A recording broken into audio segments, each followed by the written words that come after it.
Hey, thanks for tuning in. I'll get all my stuff put away.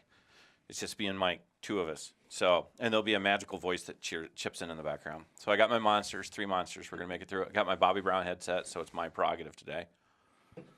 I got my little phone jack thing here that Shane, can they hear you, Shane? A little corner of the voice? No. Yeah, Voice now in the they, corner? yeah, Now you can. Now they can. The best little voice in the world to have in the background while you're trying to do this, because I'm technically not smart. Actually, I'm probably scientifically not smart, and I'm technically not smart. How you doing, Mike? Good. Where'd you come from? Day off to come from somewhere? Yeah, I got off work this morning. I was training my dog this morning. We were talking about that. Yeah, I know, but you always work somewhere. Are you telling me in the 24 hours that makes up 5:11, by the way, tactical 5:11? It's a tactical day, yeah. Did you get off work at like 6 a.m., 8 a.m.? Yeah, get off at 6, yeah. You're always coming from somewhere. All right, well, my phone's not working, and I can't even follow us on here, but that's all right. We got Shane. So, welcome back, everybody. Episode 30. Episode 30. Yeah. That's like 3 decades if you were Roman. Yeah, yes. Episode 30, down and dirty, whatever. But what'd we name it? Misconceptions. Oh, man, there's a lot. So, let's see. Things I need to get out of the way. So, as I've been, talking to people back and forth in the last matter of minutes, truly, everybody, I was like, hey, Shane, how many seconds do I have left? We work in seconds around here. Yes. You have 33 seconds to go pee and be back to your phone. Something cool that happened. Do you have that link to Foundation 2 up there? Kind of yet? Somewhere they'll find it. So right before I got here, Kurt from Iowa Farms Coalition kind of called me out on something, or called the store out on something. That's okay. So he made a donation for Foundation 2, which they're trying to raise some money to build a better shelter, as in shed at their shelter. So you got to have a shed so you can have stuff, so you can store stuff and lawnmowers and toys and things and all that stuff that is important to them. If you're not familiar with what Foundation 2 is, go look them up. There's a link there. But anyway, he participated in the duck race thing going on that's going to raise money for them, and he called me out on it. So we matched it, and really I want to beat him. So hopefully you guys will go make a donation to a very worthy cause. And I don't even know, somewhere in the details, apparently you can win money. I don't know. Awesome. So, and that being said, Iowa Firearms Coalition, Kurt, he said, hey, if we win, we're going to split the money, as in he's going to spend half of it on their, what'd they call that, scholarship program, and they're going to turn the other half into gun safes that they give away free. So now I'm kind of pulling for their duck, hopefully their rubber ducks. Go, duck, go. Yeah, yes.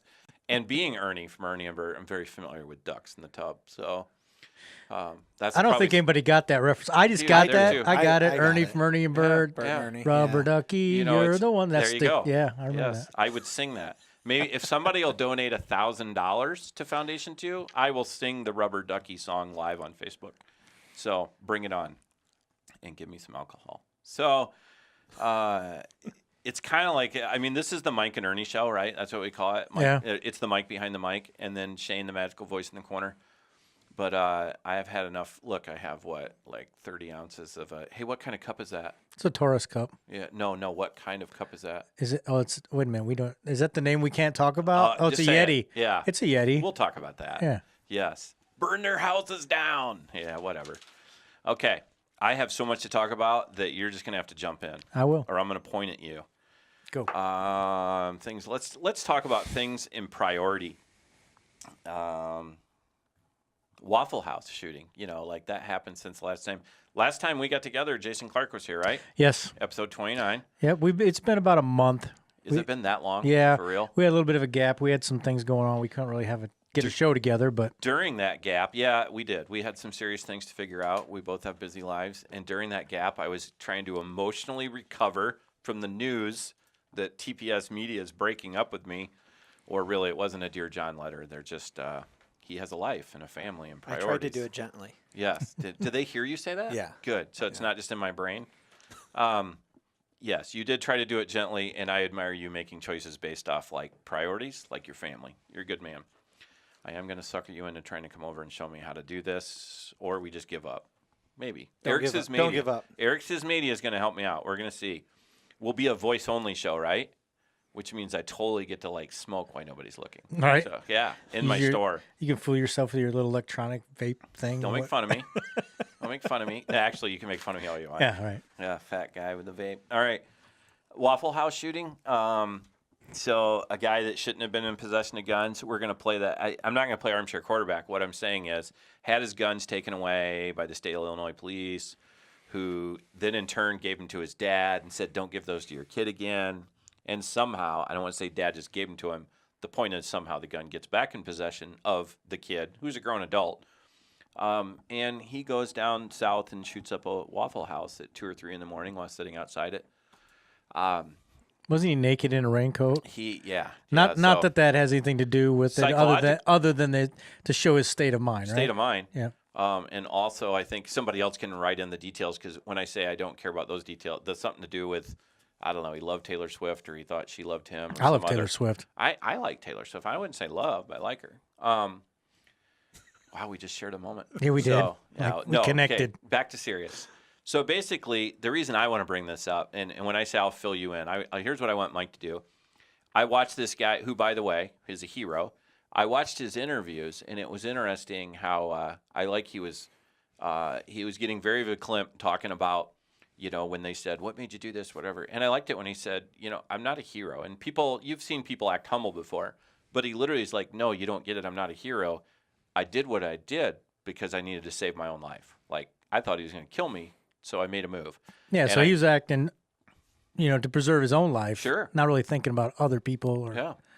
But, and I think in his words, or go read all the multiple interviews, he said it appeared the guy was struggling with the gun in some way, shape, or form inside the doorway, and the guy hit him with the door, and the fight was on, and took the gun away or wrestled the gun away from him. Again, I've never read a single consistent story other than we know he engaged him physically, wrestled over the gun, took it away. Bad guy runs away, and cops catch him. So, in my opinion, and everyone else's, the dude's a hero. And by the way, he started a GoFundMe page to help with the burial costs for some of those who lost their lives in that incident. And I was watching last night on one of the major news networks that his goal was like $15,000, and as of like 10 o'clock last night, he was at like $239,000. So he was going to donate that money to the families or distributor or whatever. So awesome dude. You don't have to have a gun to stop a spree killer, do you? Absolutely not. No. And another thing he did is look for an opportunity, right? Mm-hmm. Guy was struggling, so he took that opportunity to do something about it. Yeah. That's like the Gabby Gifford shooting, right? Right. Yeah, that was the same scenario. And you've read that in a couple of them where even the Parkland shooting, you're hearing that he had some malfunction in the gun. Again, so many different details come out of that other than it's been stated he threw the gun down and, that wasn't blended working. in. Sure. Might have something to do with the school resource or the other one. I want to go to the other one. You had a shooting later where everybody's like, look, the cops didn't do anything. He didn't even shoot him. And, he didn't stop him physiologically. And it's like the shooting that happened since Florida, you had the kid that they said either whether he got shot through the hand, hit the gun, whatever.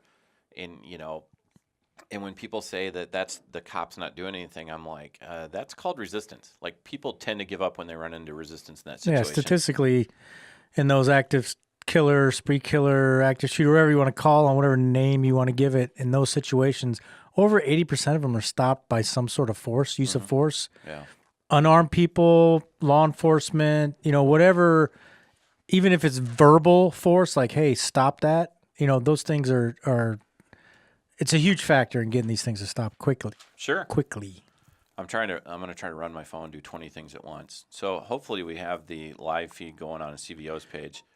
And we do. And I want to get, Shane, I want to get you a link here before before this is done.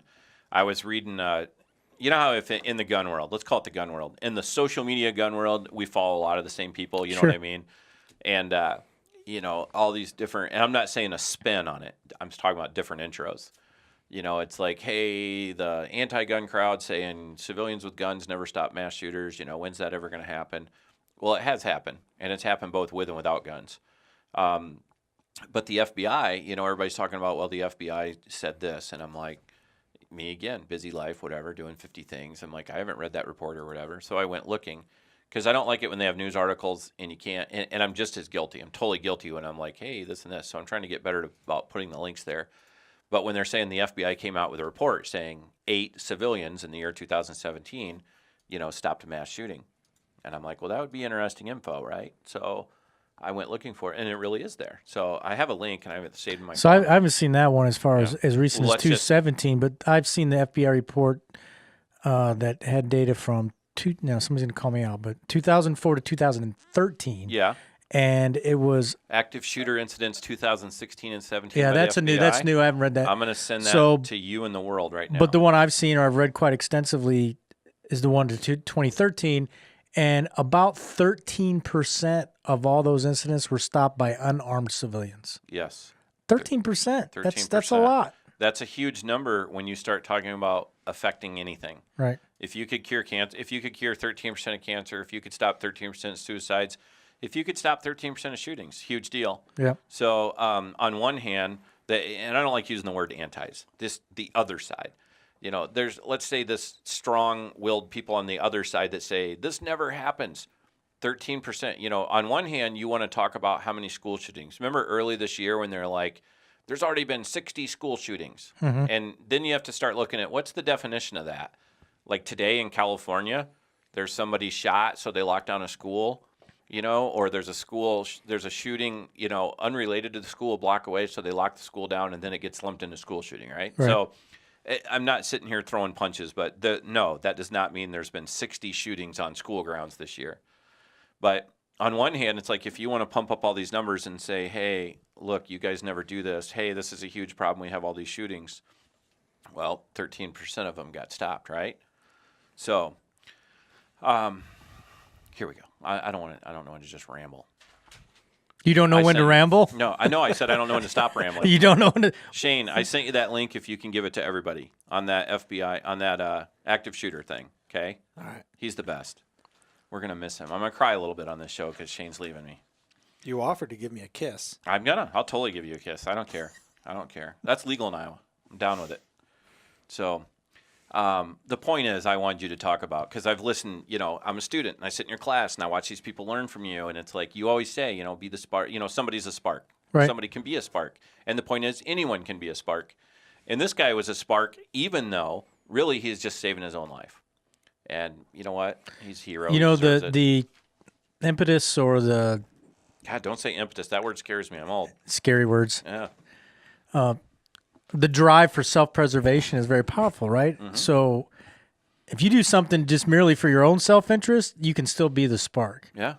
And you can get other people for the same reason to join you. Sure. Right? Yeah. Well, it's awesome. I just wanted to touch on that. Again, there's people a lot more famous than me, but I don't want to sound like I'm anti. Hey, should I say NRA? I'm not anti-NRA. No. I have some issues. I'm disappointed. I'm kind of like the NRA's dad. Yeah. I'm just disappointed. Yeah. Like, son, I wish you wouldn't have done that. Yeah. So I'm not mad. I'm just disappointed. But the point is, there's the mantra of the only thing stops a bad guy with a gun is a good guy with a gun, right? Right. False. Definitely false. Yeah.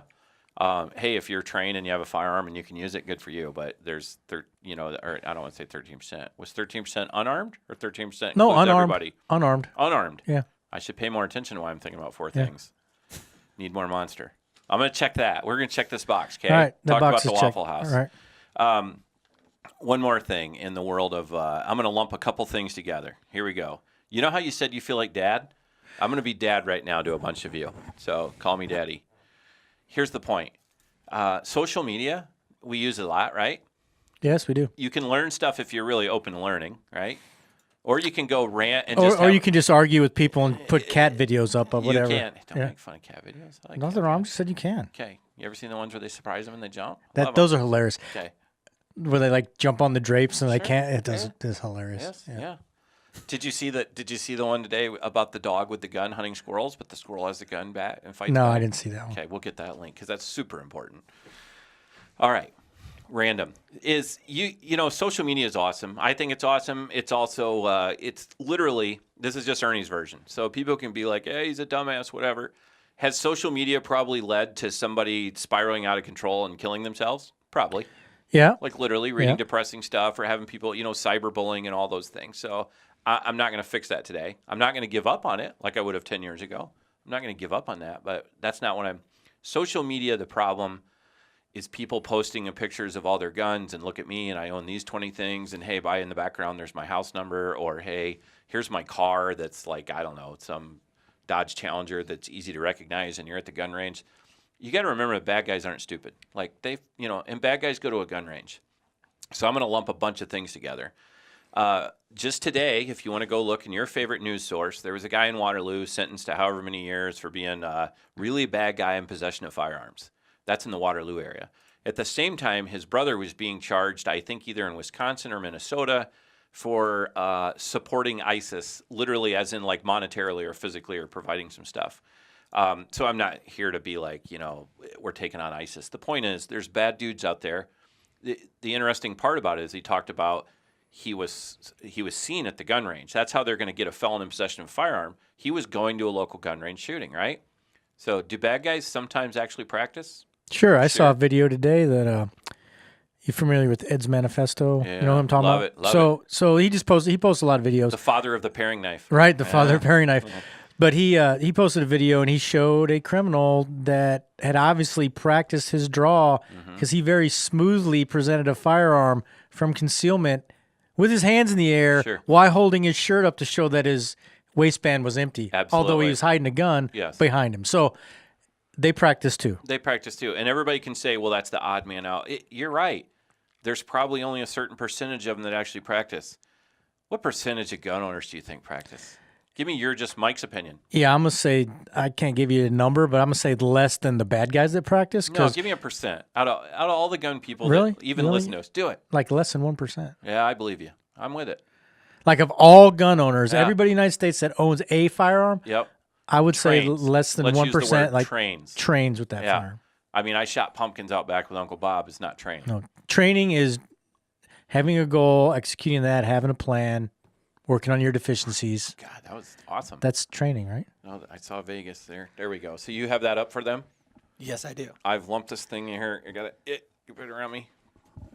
Trying to get the cord out of the So way. I'm just saying less than 1%. I agree with you. I don't have a very strong opinion. You can have a whole bunch of people call us bullshitters and liars, and you guys are mean, but I totally agree with you. I run a gun store, and I'd tell you I agree with you.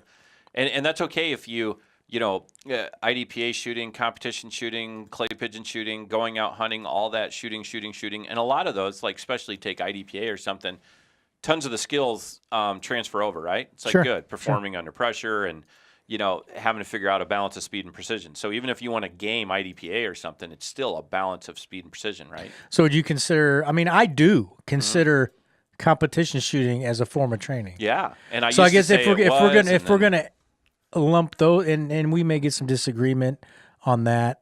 I think it's training in isolation, right? You're training isolated skills and not really in context, but you're still getting something out of it. It's like drilling, right? It's like doing drills. So maybe if we're counting all those folks as training, maybe I bump that percent. It's still less than 5, for sure. Way less. Yeah, sure.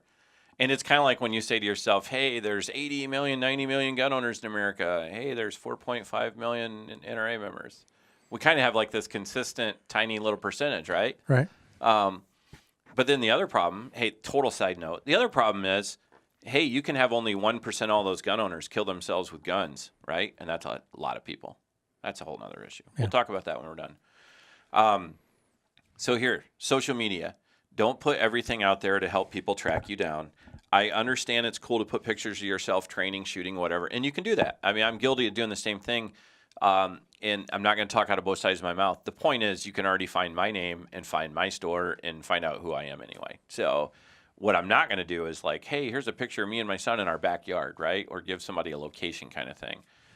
But the point is bad guys can find you based on using social media. I bring this up for a couple reasons. I personally, and I'm not naming names, had another customer, and when I say it's rare, how often I find about it's rare, but I had another customer come in yesterday who needed receipts for all the firearms they'd bought from me because why? Because they were stolen? They were stolen. And like I told him, like, dude, first of all, what you need to do is prepare yourself for the fact it's always somebody that knows you. I'm not saying it's your buddy, but it's someone who knows you. They knew that your house was worth it. And, and then even he was like, yeah, they knew exactly where to go. So it's always somebody that knows you. So in this whole gun world that we're all buddies, we're not all buddies, are we? No, we're not all buddies. There's people within the gun world that stab you in the back in a heartbeat for all your guns. Yeah. You know, so don't make yourself too accessible in the world of social media. Don't, especially your personal life, and don't tell everybody about, hey, it's my 14th gun I bought, yay. And by the way, if you can afford 5 guns or 10 guns, what else can you afford? Training. And come on. A safe? A safe? Oh my God, magical voice in the corner. See, that's where I'm confused because I thought that was a given. No, right? I really thought that was a given. I'm like, what is he trying to get me to say? You and me both. As in, like, here's the thing. And even just in the time since I've opened my store, which, by the way, next month, 17 years ago. But the point is, even since, I've gone from like, I'll put my expensive guns in there, and then these other ones I'll stash here, there, and there, and there. And people could think I'm lying or not, but they would laugh if they knew the truth. Now I'm at the point where it's like, dude, I have 2 guns in my house. That's it. I have 2 firearms in my house. They're both locked up. I wear one to and from work. Yay.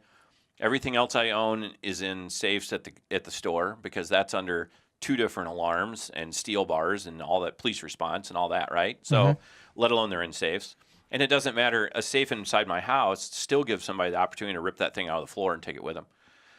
So lock up your guns. Quit saying, hey, I need one more cool gun and I'm not going to buy a $600 or $700 or $800 or $1,000 gun safe. And it's like, if you could have all your guns not stolen by spending $800, wouldn't that be a really good idea? So just some logic. Be careful. Bad guys are out there stealing guns. And if you don't follow along, usually people who will actually break into a house and steal guns are also willing to do some other bad shit with them. So let's try to mitigate that. How's that for a fancy word? I like that word. I use it all the time. I already said verklempt. I'm out of big words. Here we go.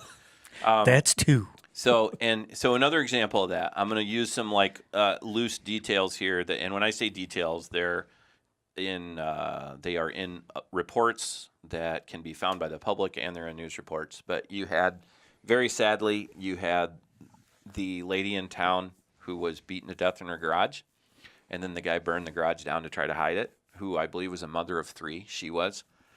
Horrific situation, but they've already talked about it now to where when I say public knowledge that he had joined like her Facebook, you know how you have these local Facebook like buy and sells and the garage sale groups, we're in the Northeast side, he had only joined it like a couple days before. Somebody else will chime in and if they want and give the details. But I believe it was literally only like the day or 2 before he had joined that, and she had made some post saying, here's the day of my garage sale.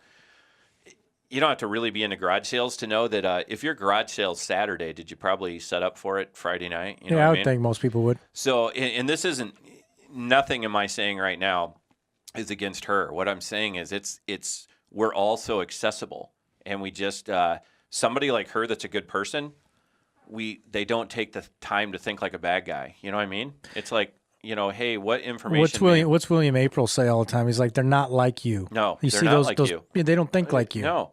And this poor lady lost her life in a horrific way, and then the guy tried to conceal the crime by burning the garage down, and then the footage comes out that he was checking out other houses earlier even in that morning, like at 2-3 in the morning. So get a security system. It doesn't magically make people go away, but it helps document things, helps you see things when you aren't there. If you have the right kind of security system, it could help you watch people outside while you don't go outside to see them. Emotional mistake that even I have made. See, I don't do everything perfect. Like, hey, there's bad guys. Let's go out and talk to them. Don't do that. I did that in the past. I don't do that anymore. I just want to stay inside and live and stay closer to the people I love. So, and I'm not going to die protecting Sophie, my dog. That's another thing. So just in general, it's like I was thinking about several things. It's like, man, this guy's guns got taken, and hey, it's going to be somebody and hey, I wonder who knows you have the guns. And I don't even, when I say I'm not friends with him, I'm not social media friends to know that if he had all the posts. But even in our world, we have a bunch of mutual friends that have pictures of themselves out there, right? Like, hey, Friday afternoon, I'm at the range, and it's like, right. Yeah, that comes with a risk versus benefit. Is 40 likes, worth it on your personal page that you're doing this cool drill and you did really well against a timer and all that? I mean, I'm not making fun of it. I'm saying, is putting that out there and showing people what your passion. Well, I mean, there's a little bit of thought process. This is my thought process. Give right? it to me. For one, as far as home security and all that, I do all the things. Mm-hmm. And as far as social media security, I have my stuff set. I maximize the security settings that they allow you to use, like on Facebook and Instagram and all these things. Only my friends get to see them. And I don't friend people I really don't know. Yeah. I have very few, maybe a couple, less than 5 people on Facebook and whatnot that I have never met. Yeah. Right? So you're the guy that's the waterboarding meme where it's like, you sent me a request, we have no mutual friends. If I don't know you, then we're not talking to each other, right? But you need to do that. And you need to not make stuff public and be careful what you post. On the other hand, to be devil's advocate, in this day and age, people can find out about you if they want to. But for the most part, I think your random criminal is not going to put forth the effort to do that if they can find people that are not making them put out that effort. Yeah.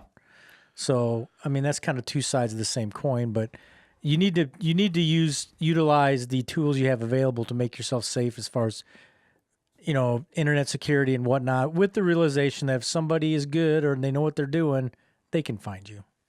Yeah, they can. I get it. I mean, heck, until 15 years ago, we were using Social Security numbers on our checks and on our driver's license. Yeah, Julie at the store looked at something and said, that's their driver's license. That's your Social Security number. I'm like, you realize that used to be your driver's license number. Sure. Yeah.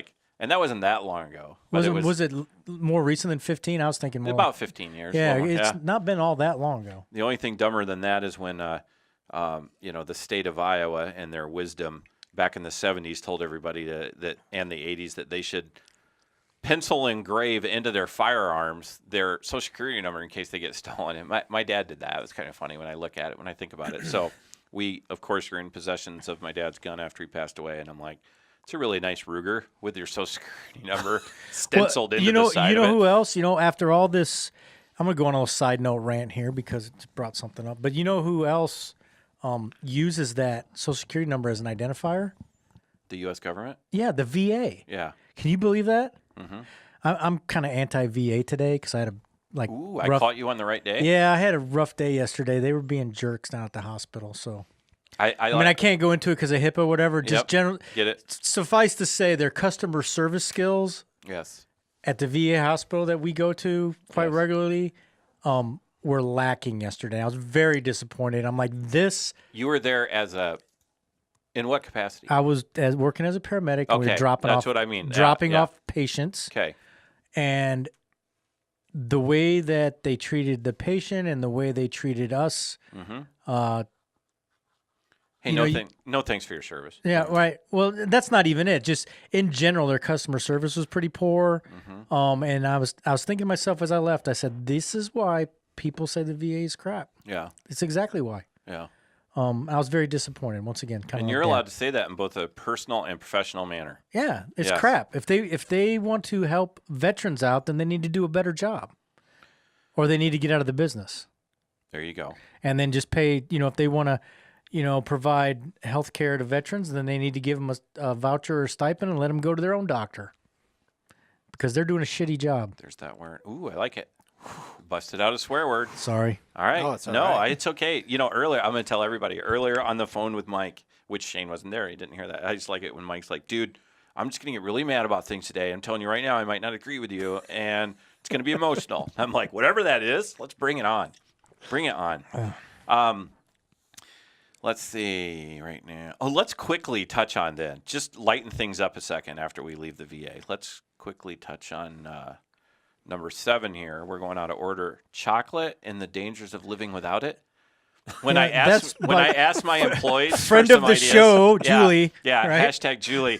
Yeah, she was on this group text with Mike, and he's like, topics for tomorrow. And all of a sudden, I see this thing chime in: chocolate and the dangers of living without it, which was ironic because I got here and I had Monsters, unhealthy for me, I know. I took my Monsters out of the bag, and then what I find in the bag? Snickers, which one? Peanut butter? I'm like, how did that end up in my bag when all I did was leave my store with these in there? And you told me my situational awareness sucked. Yeah, because I threw that in there. Yeah, because you just ate chocolate. Yeah. So see, you're not in fear of living without it. So right now, I mean, that's basically all we need to touch on is if you do have an addiction to chocolate. It's got antioxidants. It's good for you then, right? Yes. Dark chocolate's now good for you. Wine's good for you. Milk's bad for you. Eggs, I don't even know. It's supposed to be the perfect protein. You can eat all the fat you want. Well, you could if which you don't. makes bacon a wonder food. If you stay away from carbs, sure. Yeah. Yeah. If somebody would get up and make me 3 meals a day, like of pure bacon and eggs with cheese, I'm on board. You can do that. I know you could do it. I lost a ton of weight doing that. Yep. Yep. You know and what, then though? I found it. I found the yeah, way.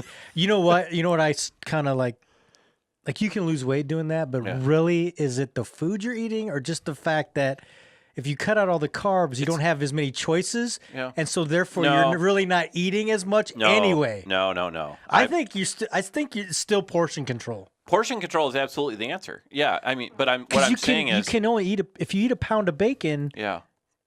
Then you're not going to really eat anything else because you're going to be pretty full, right? I could eat another pound of bacon. Well, yeah, but because now you've said the word 3 times. Is that like Bloody Mary? If you say it 3 times, the bacon will appear. No, my wife and I did that diet, and I understand people call it. That's only for people that need to lose weight because of surgery. Blah blah blah blah blah. There's new 2 ways about it. That hey, if you don't work out all the time, if you're Ernie, then you better watch your calories. But yeah, I mean, it's the whole low carb thing's pretty awesome. Like when you eat like steaks and portobello mushrooms. It really gives you a perspective on how much bread is around. It's horrible. Yeah, it is. Like if you start taking bread off stuff, you're like, white bread. Exactly. Yeah. Or even if I go a whole 3 days and you're like, I'm doing really good on this, and I'm even like, when I did it the first time, my hardcore cheating, the thing to get away from was like the artificial sweeteners. When somebody explained like, dude, I don't care that it's not sugar, it's tricking your body, and so you're still right. So like when you finally, if you really do that hardcore and hit ketosis, it's amazing how much is it what ketosis? Yeah. It's amazing how much weight you started losing, and then it's like you see somebody eating a Whopper with a bun, and you're like, I would gut that guy for that one. Yeah, that's my problem with that whole ketogenic diet is, man, I love pizza. I hear you. Like it's like my kryptonite. And like you could do if I was a superhero, like you'd hold pizza and all my powers would be gone. Speaking of which, I should list all the superheroes that die in the Infinity Wars right now. Dude. There's people that haven't. There's people that I had to wait a whole week because me and my son went, and then my wife and my other son went, and I had to wait till they went. The first person that dies in the Infinity Wars is Mike McAmeal, superhero power of what did you say your power was? It doesn't matter. Kryptonite. My kryptonite's your kryptonite's pizza. Casey's breakfast pizza. Yeah, but no. Let's be real here. It's going to be Happy Joe's taco pizza. Godfather's taco pizza. Happy Joe's pretty good. Yeah. We're getting way off course, but we're talking about important things. It's good. It's important. You know what's a good dietary supplement? What's that? Beer. While you're trying to eat something, you have a coworker talk to you about a story that they heard in social media about farmers crapping in their fields, and that you probably shouldn't eat that salad. Well, as you're getting ready to eat that salad. That sounds like I'll ask you later who told you that story, but I'm visualizing a friend that we both probably have that works out where you work, and I'm imagining him saying that right now. Does he work with wood a lot? Which one was it? No, this was a lady. Oh, no, then it's not who I'm thinking Sing about. the song. The guy I'm thinking about likes Peter Rabbit. Okay. Oh, all right. You know who I'm talking about? Stop it. No, chocolate and the dangers of living without it. We lived through that. We made it. Well, I did. I made it through it. You had a freaking Snickers bar. I'm on my second Monster. Let's go. Hey, you know the market is what the market is. I'm going to do some business. You ready? Yeah, do it. No. You have questions? No, I was just going to say thank you to Jack. Oh, Anderson. yeah, Jax. Don't talk shit about soft, squishy white bread. I love it. I want it on a bratwurst. I want it smothered in butter. I'm just really excited that she's awake at this time of day. What is she doing? Is she doing a double shift? I don't know. Yes. She is said, hey, let's call her out right now. Does that mean she's live? How many minutes ago was that? No, that was instant. That was just a little bit ago. Have her chime in and acknowledge that she's going to be on our next show. So whatever date Shane comes up with, Jax Anderson is going to have the privilege of being one of the last people on the whole Shindig CVO show with videos and all that. After that, it's going to sound like two dudes in our bathroom stall talking to each other, right? Look at that. She just put working. Working. Yeah. Right. It doesn't matter what date I throw at her. She's working? She's saying she's working right now. Yeah. She's doing a double shift. That's why she's awake. Okay. All right. But thanks She's to usually a vampire. Lonnie Anderson. Not Lonnie Arnold. Yeah. Sorry. No, hold on. Let me think for a second about Lonnie Anderson. Okay, keep going. Adam, thank you for joining us. Todd Natham, Jeremiah David, Ian Ban, Jeff Bauer. It's like the regulars. I liked it. Yeah. Hey, there's Mike McNeil. You didn't thank him for joining Thanks, us. Mike. Yeah, Yes. no problem. All right. You know why Mike's still up and with us? Because he ate a freaking Snickers bar without bringing me one. And So, two monsters. real quick, I'm going to do something that sounds like business. You ready? The market is what the market is. We have like strip lowers for only $45 and completed lowers that were like 39. They were super cheap. The funny thing is, when things are really cheap, everybody assumes they'll all be gone. And I laughed about it. I walked out today and I'm like, why do we have all these strip lowers left when we're selling them at cost? And so, hey, if you still need a lower, go get one. There's my shameless plug. Other things I want to talk about when I say the market is what the market is. My son, who's got as bad a squirrel brain as I do, Wonderful kid. He's a wonderful kid, and he's super smart, and he has squirrel brain, which don't even get me going about that. That's a compliment, right? You understand when I say that? Yeah. Anyway, long story. The point is he's like, oh, hey, Dad, that guy does he teach CPR? And I'm like, what's that mean? Well, apparently I need CPR to graduate, which first I was shocked that you need CPR to graduate. I'm ecstatic. No, I mean, it's awesome, but I'm like, are you pulling my leg? This sounds like something that my son fell for, can't get pregnant if you do it standing up. You need CPR to graduate. Right. So he needed CPR. So we set up a class, and he needed it for him and his friend. That's all we're supposed to call her, his friend. He's like, hey, we both need it. And then by the way, once we set up the class, she's in Florida that weekend. I'm like, would you have maybe known that? And also, would you have maybe known you needed CPR if you would have heard the messages that are played in first hour in your school if you were actually there? But he is a great kid. I would say that even if he wasn't my kid, right? Like, people would meet him and go, wow, he came from Ernie. He's a somehow. great kid, but he does not do CPR. But now he does. He does now. He was, I try to sit back, I wasn't in that class long. I showed up in the morning, and you and I struggled with the we're not IT guys. That was horrible. Yeah. I was so mad. I know you were mad. That's why I had to walk away. I don't get. You know what you need? I get frustrated very easily with technology. You needed a And Snickers. I just need it to work when I turn the on button on. Amen, brother. Yeah. Yep. Yeah. Says the guy in the corner that runs that thing with 40 switches. If Eric Says Media is watching, wait till you see this mixer board. I think it talks to Russia and makes collusion. So when I say the market is what the market is, CPR. So I'm just going to, I'm going to call everybody out. And it doesn't really mean call everybody out. It's like I would have thought, first of all, shame on me. If all the schools are providing CPR and my kid's just the one that didn't pay attention, then shame on me and my lack of parenting skills. But what was interesting is, I had to pay you to do it no matter what. It's like, I got to have this class, even if only my son's there. So I put out that thing saying, hey, if you have a teenager, that needs CPR, you can do it for $25, why is that a good deal? That's an awesome deal because we were doing it for the cost of the card. Yes. As in, I'm paying you to do it. I'm paying for the cards, as in they got to pay $25 and I turn around and that's what the card cost. So not like, woe is me. It's like, I'm going to pay Mike to be here. It costs money to turn on the lights. I got to buy donuts because somebody expected a sit down breakfast. And I got to have all that stuff. That's another story. I got to have all that stuff there, and I got to pay the Mike his professional payment skills, which you wouldn't hardly take any money. But nobody responded. Nobody called up and said, I want my teen to be there. We had a teacher. So thank you, Tierney, for joining us. And we had the gallery girls. Jay sent his daughters. That was awesome. You've met Jay, right? Yep. He told his daughters, it wasn't even a requirement for them. They're not near graduating yet. But it was pretty cool because he saw that we were doing that. And he told that was his birthday weekend. And he told his daughters, you know what I want for my birthday? I want you to both learn how to do CPR. That's awesome. Yeah, it's pretty cool. And then we had this one mouthy lady in the front row who was literally, She was from Canada? She was pretty mean. She was outspoken. She gave Mike a hard time. She yelled at me for not having a dog there. She wanted a better breakfast.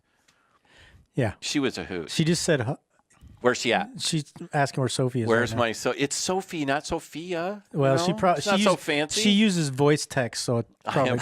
I am getting mad. She seriously does because she Okay. can't see the keyboard to text, so she uses voice. Voice text. That's hilarious. She was so funny that morning. Yeah. Everybody, when they're done, my son comes home. He's like, Mike's wife's hilarious. Oh, let's not give her a bigger head, though. She's right? the better half of this arrangement. I don't know. I think you're equally awesome people. So when I say the market is what the market is, people don't want to come to a CPR class even though it was only For $25. $25, yeah. So, I don't want to say, hey, we're done doing that. But risk versus reward versus, hey, try to stay in business versus what do people want. Yeah, well, I mean, it's true. Unfortunately, the reality is we've offered CPR several times, and we've had people take it, but people aren't busting down the door to learn how to do that. Nope. That doesn't mean I'm going to quit trying to get people to learn I hear how to do you. that. No, I hear you. But I got my carry permit. Yeah. Yeah. Yeah. I carry an extra mag. Yep. Mm-hmm. Yep. Stick it in that a gaping hole and stop some blood with that mag, right? Yeah. So anyway, go out and learn CPR. Go out and take some medical classes. Go out and train with Mike. I'm just going to mark that off the list. Check it. And I needed to get you better links for all the upcoming classes. Are you going to do that in the corner? Secret Magical Voice? The links for the classes? Yeah, like, can you throw some, well, we'll see if you can get them up there by the end of the show. I can put your website up there. Yeah, it's actually the Facebook page. Really, just go on Facebook and look at all the upcoming classes. Look at the events page. We still have That's openings. where I do to find out what I'm doing. We have, yeah, you do. Seriously, I do. I'm like, are we doing a class? I better check the events page. If you go to Cedar Valley Outfitters, so I'll just rattle off of both. If you go to Cedar Valley Outfitters Facebook page and go to events, there's still openings in the June 2nd class, which is, that's an all-day one. Or let's see, what is June 2nd? That's Brownells. Yep. And June 9th is back at Northland Fish and Game. Everything else up until then, I think, is sold out. You have full classes tomorrow, man, all day long. Right, teaching fundamentals of home defense in the morning. That'd be cool and fun because we haven't taught that one in a while. Full class. How many people?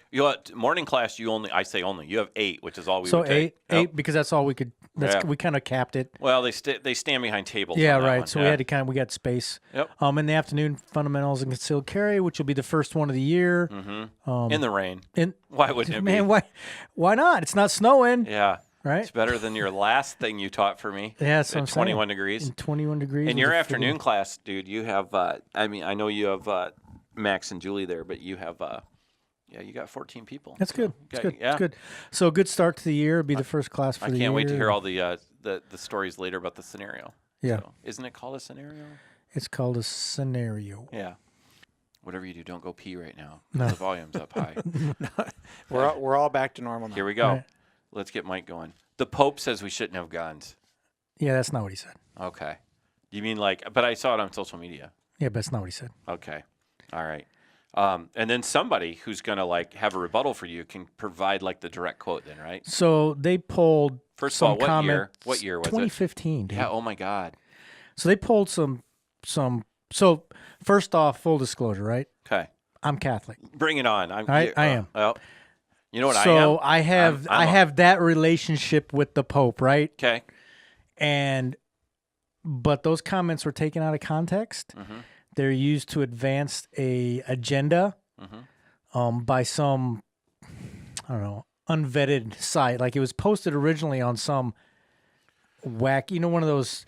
Wasn't it a billboard down south that started all this? I don't know. It's some stupid website. Where's Eric Says Media? He can do anything. Anyway, it's just, and this is the thing I told you I was going to get emotional about. And it has nothing to do with the guns, right? Once again, I'm disappointed. Yeah. The comments Yeah. from people in the United States of America that were put below this Pope says you're blah, blah, blah, were so anti-Catholic. Hold on, because I'm just going to get this out of the way because this is your subject. Sure. We're so anti-Catholic and prejudicial and blah, blah, blah. I was like, really? It's okay to do that now?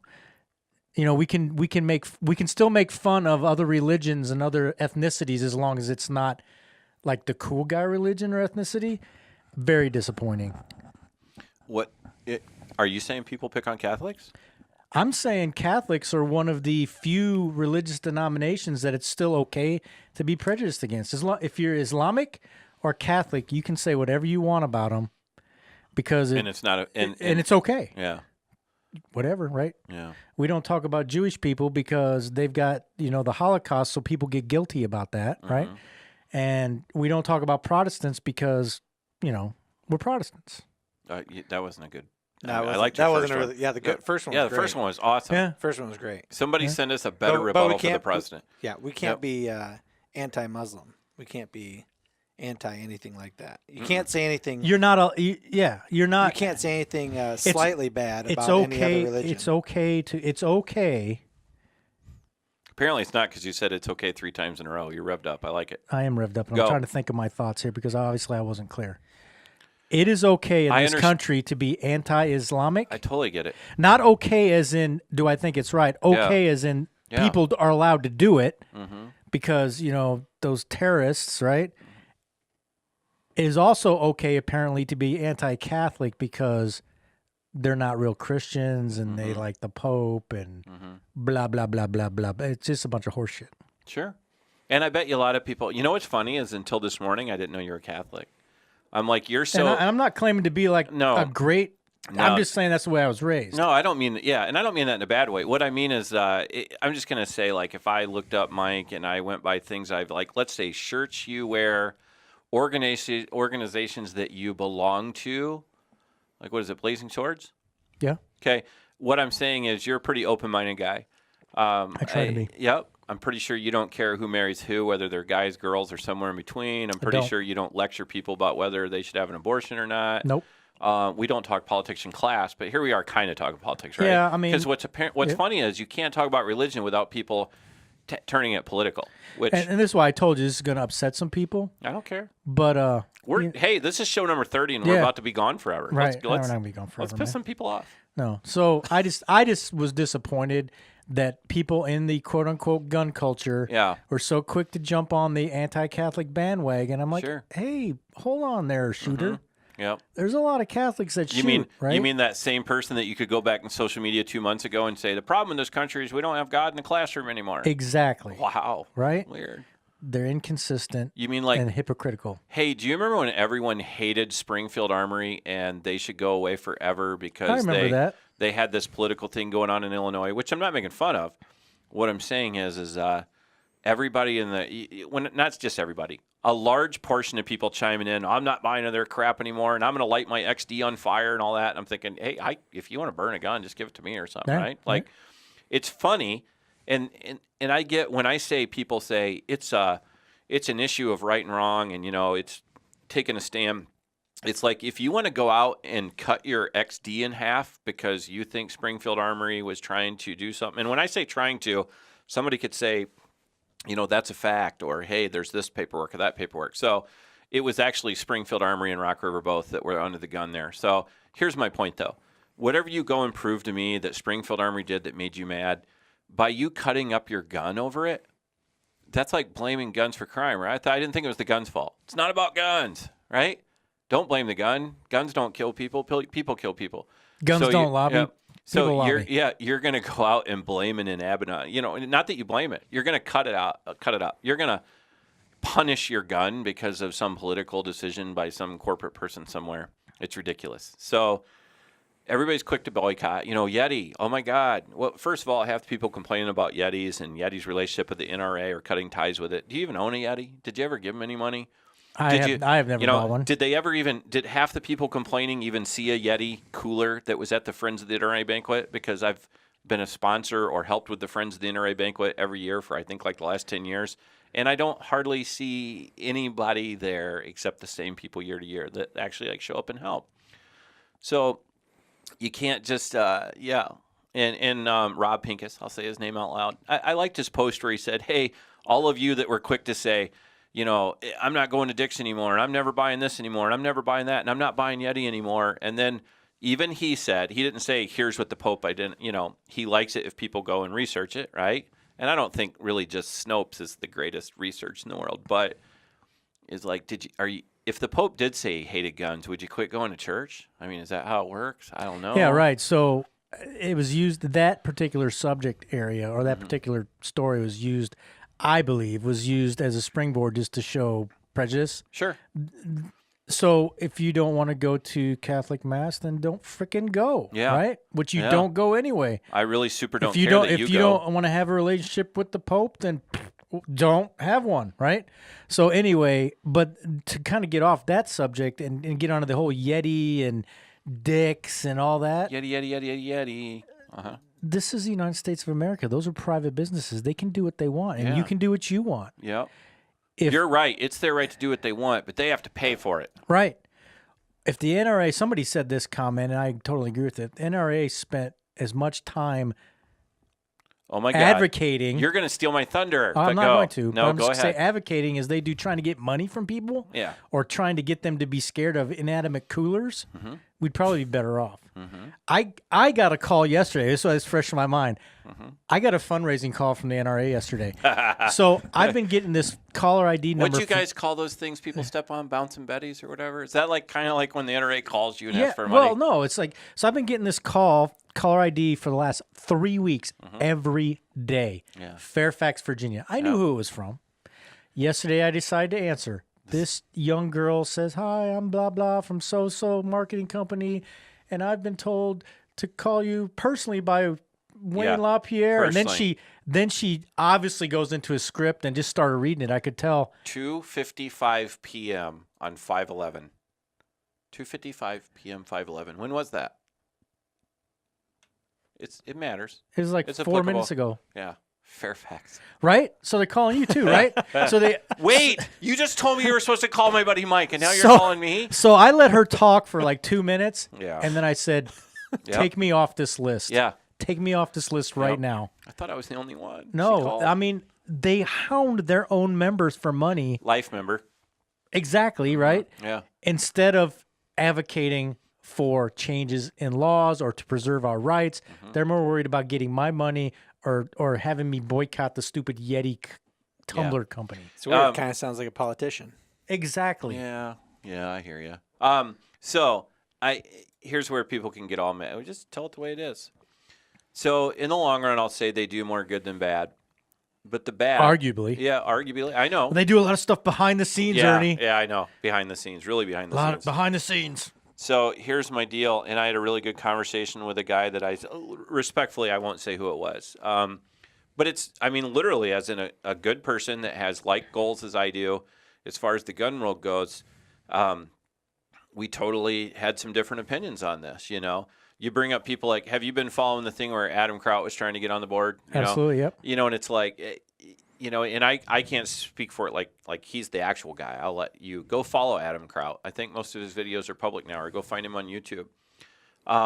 From what you know, let's just play this game. Would you have voted for him if you were there in person and you were at the convention and you could write his name down? Yeah, absolutely. Yeah.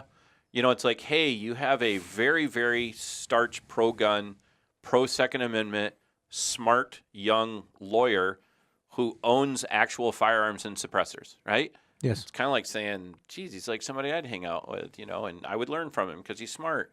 What a great person to be on the board. No, he's scary. He's new and different. And he's not 50 or 60 or 70 or 80. That's the problem. And Eric Smadia just said, what about the new NRA leadership? Yes, I mean, he already asked that earlier, and I was Yeah. going to act like I was important and bring up Ollie well, North. bring it but up. Bring it up. Eric did it. So let's go right to Eric. Do you think that hurts or helps? I think it hurts, man. Yeah.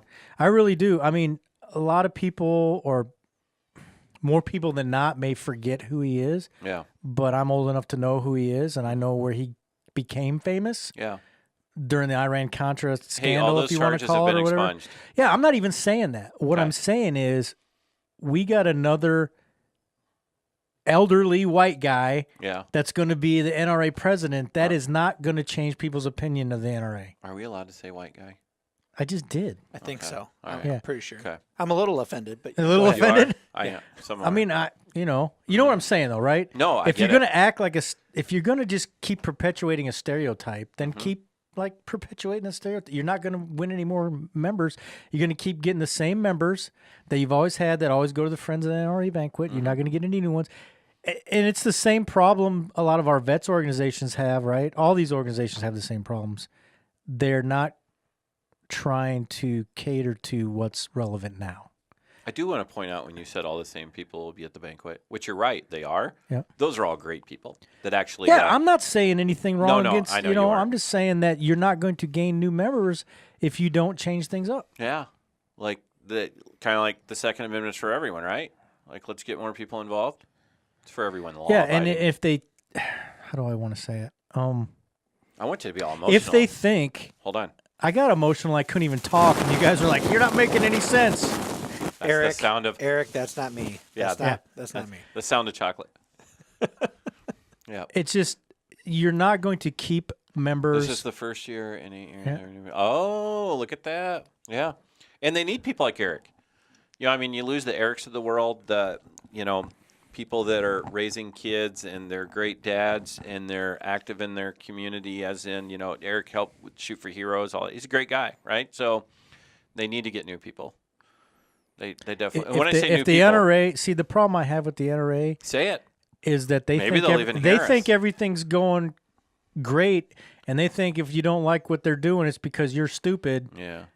Well, that ain't true, man. No. It ain't true. It is interesting, like the Yeti thing is, and somebody can correct me if I'm wrong, but I think it was October 5th, 2017 was the official statement on the NRA website that you would have to dig pretty deep to find. Go back and try to prove me wrong. October 5th, 2017, that they were demanding that the government put new regulations or re-regulate bump stocks. Yep. I remember a whole bunch of people not liking the NRA, Yeah. right? Yeah. And now some of those whole other people are like, damn, Yeti, you know, help the NRA. It's like, which way is it? Yeah, what are we gonna do? just don't subscribe to the whole, you know, they're working behind the scenes and they're the only thing we got, so we got to deal with their issues. No, there's It's lots not. of other places, right? There's lots of other things. So let me make it clear in case anybody's wondering. Do I support the NRA? I do. I support them. I just want them to change their ways. It's kind of like being dad, like you said, right? Yeah. I'm disappointed. You know, am I still going to associate with you for right now? Yeah, but I'm wavering. But they got to change the course. Would you have wavered? Let me ask you this question. Okay. I mean, I'm not even going to. You said you're a life member, so I'm not going to ask you when you bought. I've been a member most of my adult life. I've already right? been a life member since, well, Eddie Taylor, he did it, helped me do it. I bet it's been 7, 8 years. Okay, so 8 years ago, would you even been talking like this? No. It was just NRA. NRA. Right? Exactly. Yeah. Oh, right? I'm that guy. So they've done something to alienate loyal members, and they're not gaining any members that weren't already members, I don't believe. I mean, their percentage of legal gun owners is not going up. No, that's the thing. It's like you have. So first of all, I understand when there's like, hey, there was 100 million guns sold last year. It's not 100 million new buyers, right? Mm-hmm. So, you know, a lot of gun owners, they go out and buy more guns. They're still just a gun owner. But, you know, that's something when I say we, and not as an industry, like we need to survive as an industry. I'm talking heritage-wise. I'm talking about what I believe is important as an American. You know, you can go back and talk about, you know, the famous Japanese quote that there was a rifle behind every blade of grass, right? I'm talking about being a strong country and having armed citizens. To me, that's a heritage. To me, that's like NRA or no NRA. That's important to me. So here's the issue is I don't talk about Adam Kraut. So what's new for me is, this is all on me. I'm the guy 10 years ago, NRA, right? Is like, hey, who are the board members? Oh, well, I can go read you a name of the 78 board members. But no, I mean, like, who are they? Yeah, you don't know who they are, right? What do they do? Go start researching. What's their story, right? I knew, like, one of them. And so then you start, it's like, okay, what is their story? And what kind of quotes have they made? And what kind of businesses are they associated with? And what kind of, are they, oh, yeah, you got an $8,000 Parazzi shotgun and you shoot, you know, trap, but you don't really like own an AR-15. And I don't care if you own one or not. I almost feel like the board members of the NRA are, it's like a hereditary, yeah. like almost like nothing's, once you get it, you keep it until you die. Like, is that the intent for real? Because it seems like that's how it's working out. I don't know. Is it kind of like some of those people out there screaming that we should have term limits for senators? We should have term limits for all the NRA board members? I don't know. I think so. So first and foremost, I need to get more educated about it with all my spare time I have between, I don't know, 2 a.m. and whatever. I just think, you know, people need to look at organizations and support the NRA. Not really ready to give up on them yet. However, if you really want to get stuff done, you need to look more local and state, I think. Sure. And Iowa Firearms Coalition. They've actually done something in the past. And to give them credit, what I'm saying is, are they backed by the NRA? And I'm not saying the NRA gives them money, floods them with money. What I'm saying is Iowa Firearms Coalition is the Iowa grassroots people that are actually getting things done. They've got legislation done. They sponsored me to teach medical classes because they think it's important to do that stuff. Well, now you just sound like you're pimping yourself. No, I'm not. No. I'm just saying they do things in the community. Sure. We have that actually produce results. We have suppressors because of them. Yeah. Yes. And the Iowa Firearms Coalition has not. I do not believe they've called me one time looking for money. That's weird. They've sent me a letter every year since I've been a member saying, hey, you need to rejoin because your membership's going to expire. Sure. That's it. So buy a life membership, which Right? I have. Yeah, I did like 10. I should. No, I think I got my life membership in them like in 2003 or 4. Mm-hmm. So, and that gives me a right to bitch about them. And that's iowafc.org if That's you want them. to check them out Yes. a little bit. They're great people, normal guys. Kurt, who runs it, is just a typical awesome husband/father who has a real busy life and he donates a lot. Like, I'm not saying woe is me. I'm saying a lot more people need to get involved. You can't have like somebody donating all their time trying to save all of us. We need to work together. So, and then, so Kurt, I already told that story in the beginning, right? That's not just in my squirrel brain. He called me out. We made a donation. Everybody. Yeah, I did that already. Let's see if anybody can donate to that Foundation 2 by the time this show's over. But again, You do that, I'll give you a special gift. For people who just joined Gift. us, Special gift. why don't you reiterate that story, Ernie, for people who just joined us? For people that just joined us, somewhere on that link that the magical voice in the corner is going to provide, It's in the description. go to Foundation 2, make a donation, sponsor some rubber ducks. Apparently, if your rubber duck wins the race, you even win some money. But more importantly, you're helping Foundation 2, which is a local crisis center, which Emily Bloom, I hope it's pronounced Bloom, so I'm going to go Emily Bloom really fast so it sounds right. Great people doing great things, yes. And that's going to lead. Let's just lead right into this. Ready? Let's jump off into something super emotional. Do it. So, she just got back from the National Suicide. I don't want to be blah blah blah. Like, it doesn't matter. I just don't know the actual name of it. But people that run crisis centers and people that are interested in all different ways, shapes, and form of how do we try to reduce suicides. They meet in Washington D.C. just like with legislators and all kinds of other people. So who shows up at those kind of things? And hopefully. First of all, we're going to have her on the show. I'm calling her out right now. Like, she couldn't be here today, but Emily, you better show up before we lose all our cameras and Shane the brain in the corner. But, she was down there and she was staying in touch with me saying this was awesome and this state has a cool program and that state has a cool program. But I want to help Emily with her message reach more gun owners, which apparently, a lot of gun owners associate with Cedar Valley Outfitters. So, like, people that legally purchase firearms tend to do that at a gun store. Is that shocking? So, I don't want to steal her thunder, but I want to, pose some ideas for you guys. When people are like, why is Ernie all into this in only the last year or so? 5 years ago, whatever it is, when I was on Jay Johnson's think tank in this town, when he was, one of the first, when I say first people that I know of to say, hey, what can we do about all this violence? And they like to say gun violence, but it's violence. I'm worried about all violence. And I was very much, and I told Emily this, and I told Jay Johnson this. I said, hey, most gun deaths are suicide. I'm not worried about those. So you can throat punch me, but understand the whole statement. I'm not worried about those because I can't do anything about it. I'm going to go over here and try to affect gun deaths by, training citizens who can legally carry. Maybe they can't even carry. Either way, they can still save their lives against gun violence, right? Gun or no gun. The point is, like I told Jay, you start on this end and you try to create better people from birth and have them have a great upbringing and have them have positive influences, have them grow up in a world that has, what's that word called? Accountability. And then, you'll start affecting, in the next decade or two, bringing down the violence rate. And then meanwhile, I'm going to start over here on this end and I'm going to teach people how to survive it, right? Survive it if they have to engage in a fight. But how can you maybe identify something, stay out of the fight, all that, right? Go backwards, land the plane, all that. And somewhere we'll meet in the middle. But, literally in the last however months, I don't know, again, I'm going to go back with Ian. I think Ian's even watching. So Ian, there he is right there. I think he's still alive. Live as in on this show. I'll tell you right now, Ian's the guy that reached out to me and said, hey, will you make a video?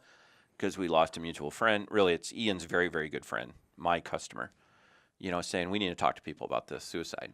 Because, hey, can you tell me, let's take Shane in the corner. Yeah. Totally no wrong answer. Okay. Pick Caucasian or another race. You can say minority, you can say Hispanic, you can say whatever you want. Give me an age group and a race. Give me a 20-year bracket of what you think the largest group, numbers-wise, of people who commit suicide with firearms. Just give me a guess. Okay, suicide by firearm. I'm going to say... Give me a sex, a race, male, and an age. Caucasian, I'm going to say 15 to 35. Okay. That's definitely something we need to worry about them all, right? But actually, you go like 30 to 65. And 30 to I took a 65. way bigger jump than you did. But Okay, all right. 30 to 65 encompasses something like, it's crazy, dude, like 70%. Somebody go find that and prove me wrong. We're going to have Emily on here to talk about that. But when you start saying, okay, so males that are Caucasian, are the most likely group, as in, I know people can say greatest numbers because there's a lot of white males in the country, right? But when we're talking about people who legally possess the firearm, and yes, sometimes people who illegally possess a firearm kill themselves. I understand that. But when you start saying, hey, you're talking about a bunch of 30 to 64-year-old white dudes who have guns are the ones that kill themselves the most often in the greatest numbers, that's like, I think I can help reach those people, right? Yeah, it's pretty reachable. How old are you, demographic. Shane? I'm 43. How old are you? 30 to 65. Are you guys white? I like it. Oh, he's a politician. I'm 50. So, How, and how much of that number or that percentage is overlapped with veterans? Yeah, you think Yeah, so? it's probably quite a veteran bit. suicides. Yeah. Yep, quite a bit. So, I mean, and the point is, and I even I spent a couple hours with Emily, and I'm talking about, well, you can start saying, why is that? These people legally own guns. So obviously they have the easiest access to guns, and this is going to be not a controversial statement. Follow along with me. Yes, they can go and buy a gun because they legally can buy a gun. They have a permit, and hey, by the time, I don't care what ethnic background you are, by the time you're 30 to 65, you probably have a job and you can afford some things, right? So Theoretically, availability of a gun isn't an issue. Like go out and buying one. So basically, long story short, it comes down to storage, safe storage. So we had to sit down and try to come up with this mission that she and I can try to do together, and it's safe gun storage. So what would safe gun storage do you? Well, little kids that shouldn't have your hands on your guns. Anybody read stories like that lately? Yeah, don't have your kids that shouldn't be in possession or even touch a gun get to them because you store them safely. Don't allow your dog to shoot you when you're wrestling around, right? that was bizarre. Do you call bullshit on that? I call a little bit of bullshit. They on have a that. picture of like a 1903 Savage 32 ACP. It's like the cartoon gun they want to put up because. So just to let everybody know what we're talking about, I haven't heard of there this. was a story. It was in Waterloo, right? It's in Iowa. I don't know. Somebody. Yeah. So I'm going to say Waterloo, but I I have could all be these wrong. people. Somebody will find it. A guy got shot by his own dog. He claims he was roughhousing with the dog, and the dog jumped up on him, dislodged the firearm from his. It sounded like he was carrying appendix. Dislodged it from his waistband. Somehow manipulated the safety and manipulated the trigger. The dog did. So is it possible? It is possible. Sure. I'm sure it is possible. Yep. It just Doesn't there's a seem lot of right. moving parts to that, right? Like don't have a gun that comes out of a holster when you wrestle with a dog. Right? And then the other thing is, And I'm not. Yeah, I'm not. Gonna, how does he manipulate the safety and the trigger? Yeah, how I does don't that work? I mean, Opposable that's just, thumbs, dude. just Opposable thumbs. Opposable thumbs. Yeah. It's just a really weird story. And you know what? He could very well be listening for all I know. So when I say I don't care, it's just a weird story. Could it happen? I know a guy who knows a guy. How's that for a story? No, real life story. Friend of mine, his relative this year, and I don't want to name names. Randy says Fort Dodge. Sure. Happened to Fort Dodge. There you go, Fort Dodge. But, I had a friend of a friend deal where their dog jumped up in the truck and discharged the gun. That happens. Now, hey, your manual safety should have been engaged on your shotgun. That's an issue, right? But it's actually not rare if you go and watch the stories or see things like the guy that sets the turkey down on his shotgun, turkey hunting gun to take a picture, and the turkey spur hits the trigger. Again, manual safety should have been on, right? Right. So, it's a human issue, but yeah, things happen. The best story ever that involves a dog. Here we're going to circle back, right? Circle back because I'm not leaving suicide, and I'm not making fun of this. The best story is you can go backwards probably in the last 10 years. Real life story is the guy that, and you know what I think he had? I think he had a Stevens 24. You know what that is? The over-under 22, 410. Okay. Got 22 on top, 410 on the bottom. Okay. Somebody can go find that story, especially dog lovers. They'll like it. He literally did a butt stroke with the gun stock, was beating his dog like an asshole dog owner. Yeah, but he butt stroked his dog with a 410 and the gun went off and shot him. That's karma. That's karma, right? Karma. Not the coffee shop in Cedar Rapids, not affiliated with us, or in Boyson Road in Hiawatha. It's just karma. I love how his brain works. I know. Mike? Squirrel brain. I'm telling you, man. Dude, I still have 2 monsters to go. You're behind. I'm going to be a nuclear physicist by the time I get back to the store. But no, seriously, the suicide thing. I was talking to Kurt from Iowa Firearms Coalition this morning, saying, hey, and when I say I butt heads with him, like, I can't ask them to try to help me do everything. I mean, the dude's, but I'm like, I want to talk to you about some things like, hey, if 30 to 64-year-old white dudes with firearms that bought them legally are the greatest numbers of suicides. He's like, well, that sounds like a lot of people in Iowa. I'm like, yeah, well, I mean, we're not called a minority, right? White people aren't called a minority because there's more of us. There's 96.4% of the population of Iowa is white, Caucasian extraction. That seems pretty high. It's pretty. I would not say minority. Is that a fact? That's a fact. Are you serious? Because I got to call BS. Okay, what do you call BS on? Because I think it used to be 98. I think African American makes up. Isn't it 8% of Cedar Rapids? Nope. No? I'm gonna Google it right now. Hey, while we're on this, I have to ask you another question. What? What's the difference between a settlement and a reservation? Reservation is land that was given by the government, and settlement is something that they bought themselves and became a community. So Tama is a settlement. Mm-hmm. They own all that land. Meskwaki. Yes. Is a settlement. Yes. I was 100%. We were talking about this in class because you and I know that, like in the carry class. Yep. Let alone Iowa has a law, by the way, that says don't carry a gun in a casino. Yep. You have an Iowa law that says that, but I also remind people that, hey, when you're at certain places, and I always talk about Meskwaki, I can say that. I said, I remind you, you're on a settlement, and they have their own police department, and they could have their own rules that you're not familiar with. So, and then somebody said, well, no, that's a reservation. I'm like, no, it's a settlement. And then he asked me what the difference is. And hopefully he's listening because he's. So a settlement look is at this. Something. What? Where? Mike Robertson. I would thank you, Mike, because I was looking up. Much. I was 91.3. I was incorrect, but I was closer to being correct than. Okay, well, somebody look up Cedar Rapids and tell me. I thought, I was reading some local things that were provided by some local. But that just goes to show you, if you say statistics with authority, people believe you. Yeah. So that's Iowa. Okay, so Iowa. Because 70% of statistics are made up 50% of the time. But 60% of the time they work every time. That's right. Like my Sex Panther. Dog shooting, Fort Pinch. What? We're not hanging out with Ron Burgundy now? We are. Okay. I love anytime you can say Sex Panther. Yes. Hey, you know what? Like I told you, the show's going down the hill, man. I don't have to worry about sponsors anymore. 91.3% is white. So you would still not a minority, right? 88.7 non-Hispanic. So we have to do the math in between? Yeah. What are we doing? That's a pretty funky. Yeah, that's weird. Stat. Come on, So Mike. 88.7% of the 91.3% is non-Hispanic. Okay. So that means what is It's that? kind of like when you do a form. 1.6% is Hispanic white. Yeah, I don't know the difference. Literally, I don't know. Because only a couple years ago, if you're familiar with gun forms, it's called a Form 4473, which, by the way, every single person that buys a gun at a gun dealer anywhere in the country has to fill one of those out and get a background check. Crazy.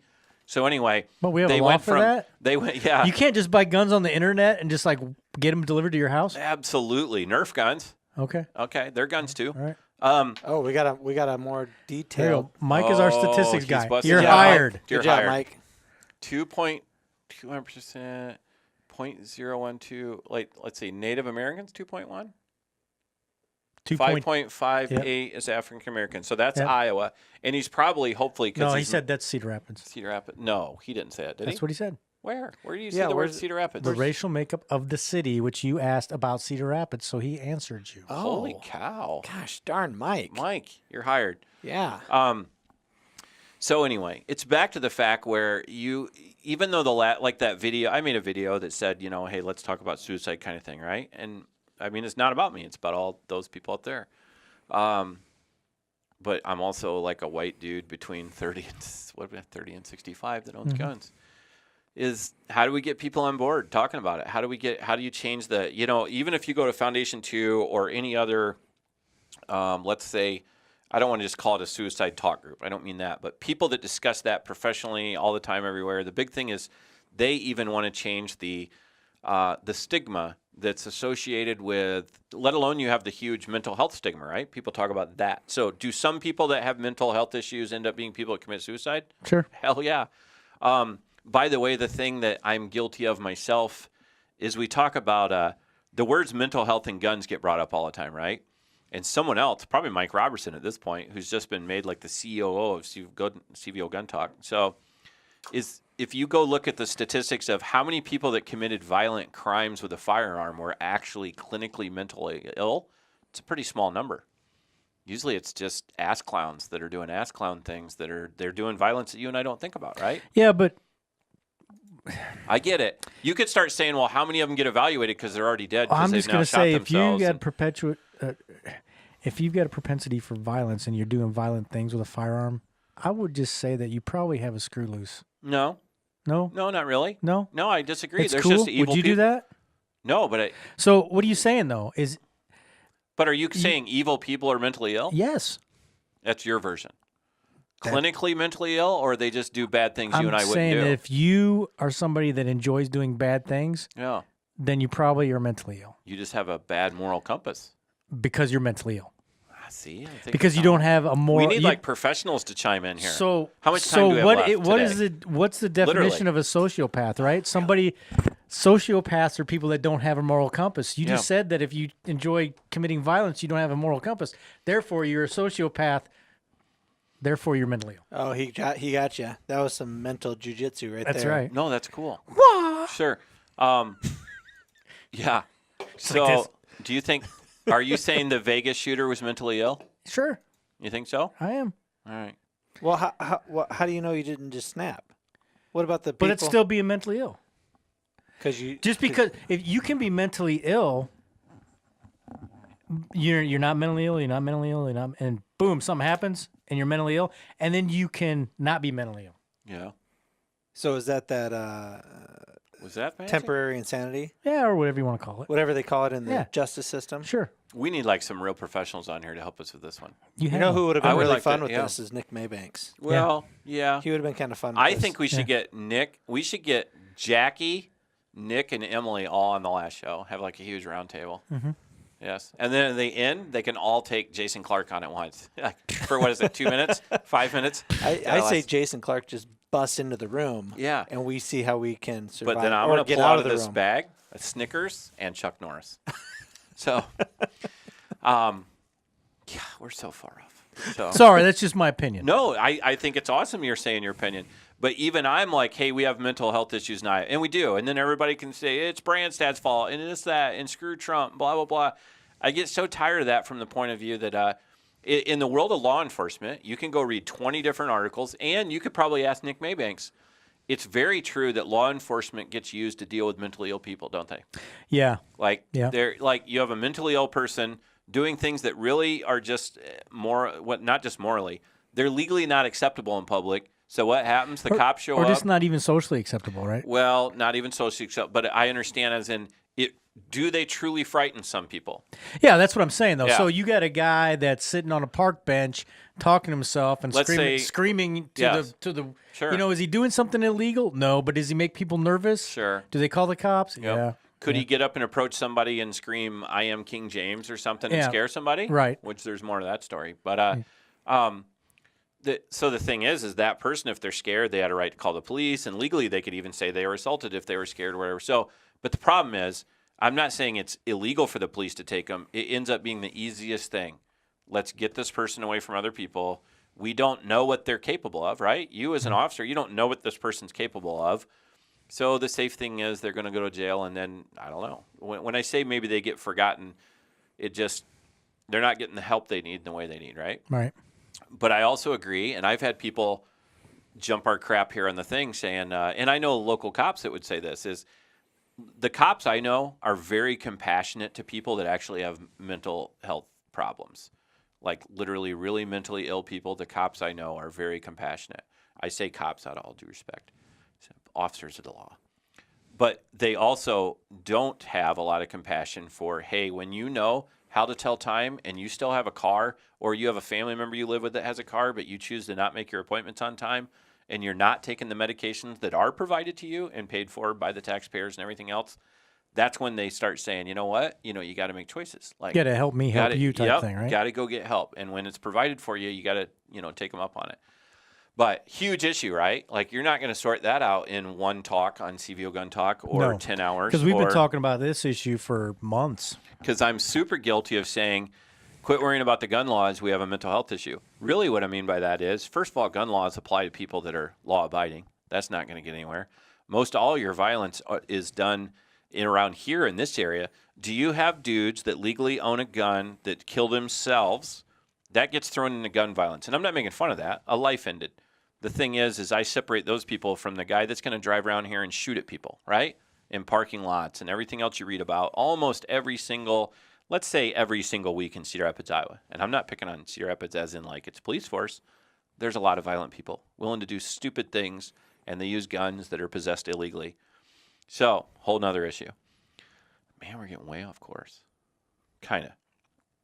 I want to go back to the fact that how do we get people, you veterans, I say that lovingly, you did the 22 a day thing, right? And I've done it, yeah. No, and I get it. The point is you check on each other, the brothers and sisters in arms thing, you check on each other, and they're not quite as offended when you check on somebody you served with, right? You know what I mean? It's like, oh, it's not just somebody saying, dude, I've been seeing your social media posts, and it looks like you're going through some hard times, and let's have a talk, and hey, I know you have guns. That doesn't go well probably coming from me. But some dude that... Well, you got to have some sort of relationship there with you go. some... And it does, sure. Yeah. So, sure. yeah, as an icebreaker type There deal. you go. So it's back to the whole idea where as a whole entire, let's use that word, holistic approach, the gun community, is we got to learn to be grown-ups and talk more, right? It's okay to have feelings. It's okay to say, hey, my wife left me or this happened. Or, hey, my own child is battling has literally a terminal illness, and just the pressures of life are too great. That's like the group of people we're talking about. That's those 30 to 65-year-old people killing themselves with firearms. But if I talk about it, I'm like the weird guy at a gun store. I'm telling you. Like, nobody wants to engage and talk about it. Crickets. Lots of crickets. There's a social stigma, right? Sure. Like, people don't want to admit that they have problems, and it's a very macho culture, and we don't talk about these things, and et cetera, et cetera, et cetera. Being a cop, a macho culture? Yeah. Is there cops killing themselves? Yeah. Need to talk about it, right? Right. Yeah. Military thing, cop thing, gun thing. And being a gun owner, having a concealed carry permit doesn't lump you in with the other two. But what I'm saying is same problem with I will say the bravada, or even the, hey, I'm a protector, so I wouldn't have those issues, right? Right. Instead of, hey, if you're truly a protector, you actually end up being involved in all kinds of things that do give you those problems. Yeah, and if you can't admit, it kind of goes with what we used to say about guys when I was a paratrooper. People used to say, are you scared to jump out of a plane?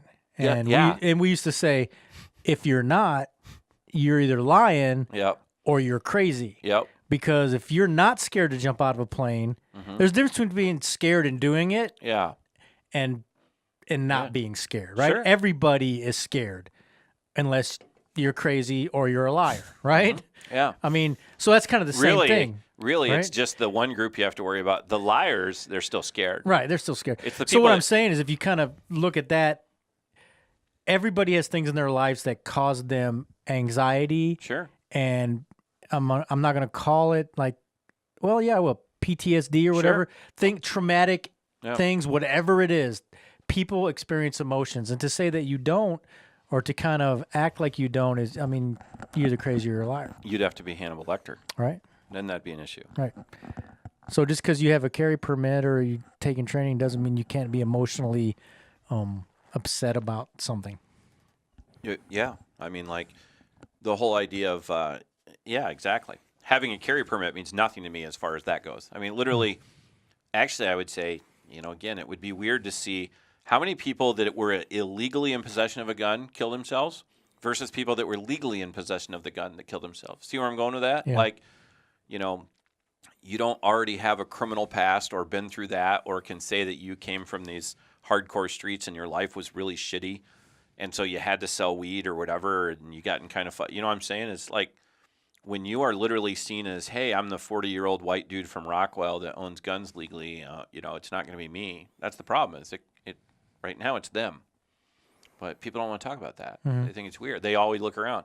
It's like you military guys saying, half of you are going to die on this mission. You all look at the guy next to you like, poor bastard. Right. It's going to be them. Poor guy. It's never going to be you. Right. It's never going to be me. So, speaking of 20 things in my mind, squirrel brain. Speaking of suicide, speaking of all the people that have to deal with mental illness and all the shortnesses this state has, And everybody's like, oh, we're shortage of money, this and that. I don't care if somebody gave you $5 billion tomorrow. The question is, what would you achieve with it? Like, how do you spend it? That's even hard to get people to agree on, right? Yeah. What I don't think we need is like, oh, you need this new, just from my personal knowledge of knowing people in situations, I'll tell you where there's a huge shortage of pediatric, when you talk about youth and mental illness or youth and suicide and youth, all that's a problem.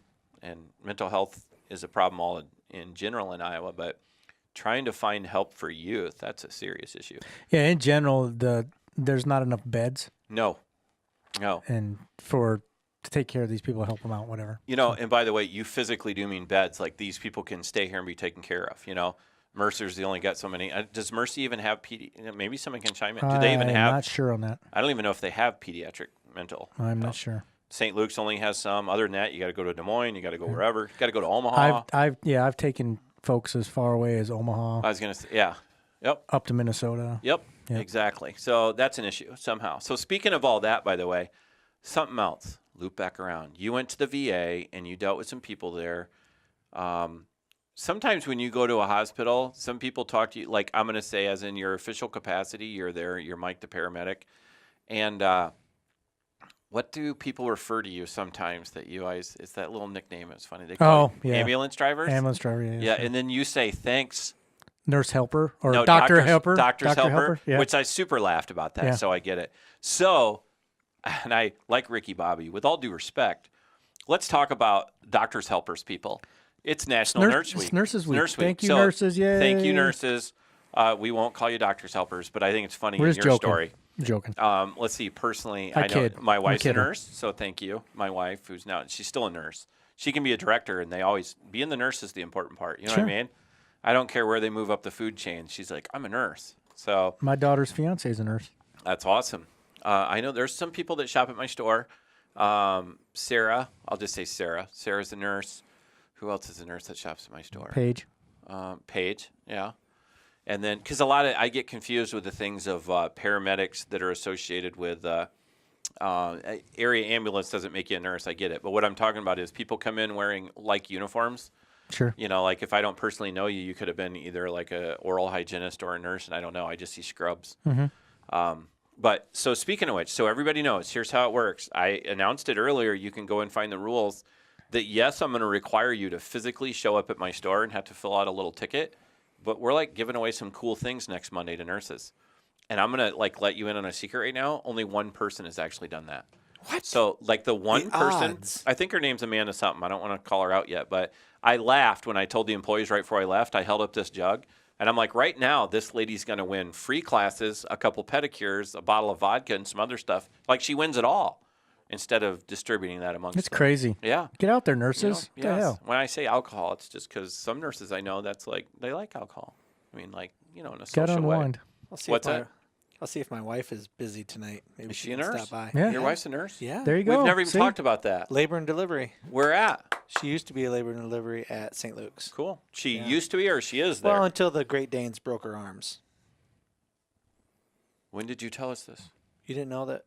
You didn't know that story? Do you know that story? No. No. Yeah. Speak up. It was like People can hear you, right? It was a year and a half ago. Your or huge so. dog broke both her arms? We had two, and we had to get rid of one.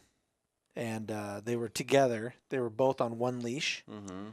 And she wrapped the leash around one wrist. Mm. And she went to go close the garage door by the code. And a neighbor dog was walking by. And they all were like, hey, buddy. And they took off. And it shot-putted her into the front yard. Wow. I mean, it launched her a good 15 feet. Yeah. And she landed. So that snapped her wrist. That shattered her wrist when they took off. And when she landed with the other arm, elbow first, and then that sheared off the top of her humerus. Nothing humorous about this, Shane. Nothing humorous. No.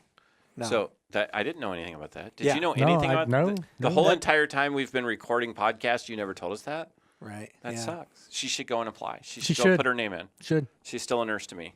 Well, yeah, she still does care, Yes. Care. but she doesn't do labor and delivery anymore. Yes.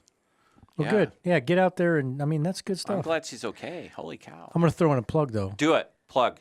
So the 20th through the 26th is EMS week. Just so Yes. you know. Just so put people it know. out there. Yes. The EMS people, they will show up in droves and fill out tickets. Yeah, because they're poor. Mysteriously, they don't make any money. Well, no, yeah, they also mysteriously will just happen to be at work. There'll be so many, like, we will not put our live camera of all the different ambulances that happen to stroll through and people come in on their lunch break. Hey, they're just stationed in the I know parking that they lot. do. I mean, you know how often there's a lot of accidents at Highway 100 and East Post Road. Yeah, exactly. So really, they should be there. They should be. Every morning. Yeah. Parked with the girl that works at Permar that's having cigarettes every morning. What? What? Anyway. Did I ever tell you the story? We're going way off track, but I don't care. Do it. I don't ever care. tell you about the time I busted when I used to manage that particular organization, and I busted one of my employees smoking a cigarette? So we had a client. Why do you got to be like that? Because I'm Mike, and we have they had a account on the southwest side of town, big, smelly, smoky place that may or may not produce some sort of syrup, right? And you're not allowed to smoke on that facility. Does syrup have sugar? It might have Then sugar. yes. Yes. So you're not allowed to smoke on that facility. And I live in that area, close enough to that area that I used to run down the gravel roads in that area. And I'm running one night about 9 o'clock at night. It's dark. And I'm running up this hill, and there's a little red car parked on the side of the gravel road. And I'm like, I get closer. My first thought was somebody out here smoking dope. My second thought was like, why is somebody out here in the dark on the gravel? So I have my hand on my little defensive tool, and I go running by, and I'm like, that license plate looks familiar. And I keep going, and I run about another mile, and I turn around, I come back, car's still sitting there.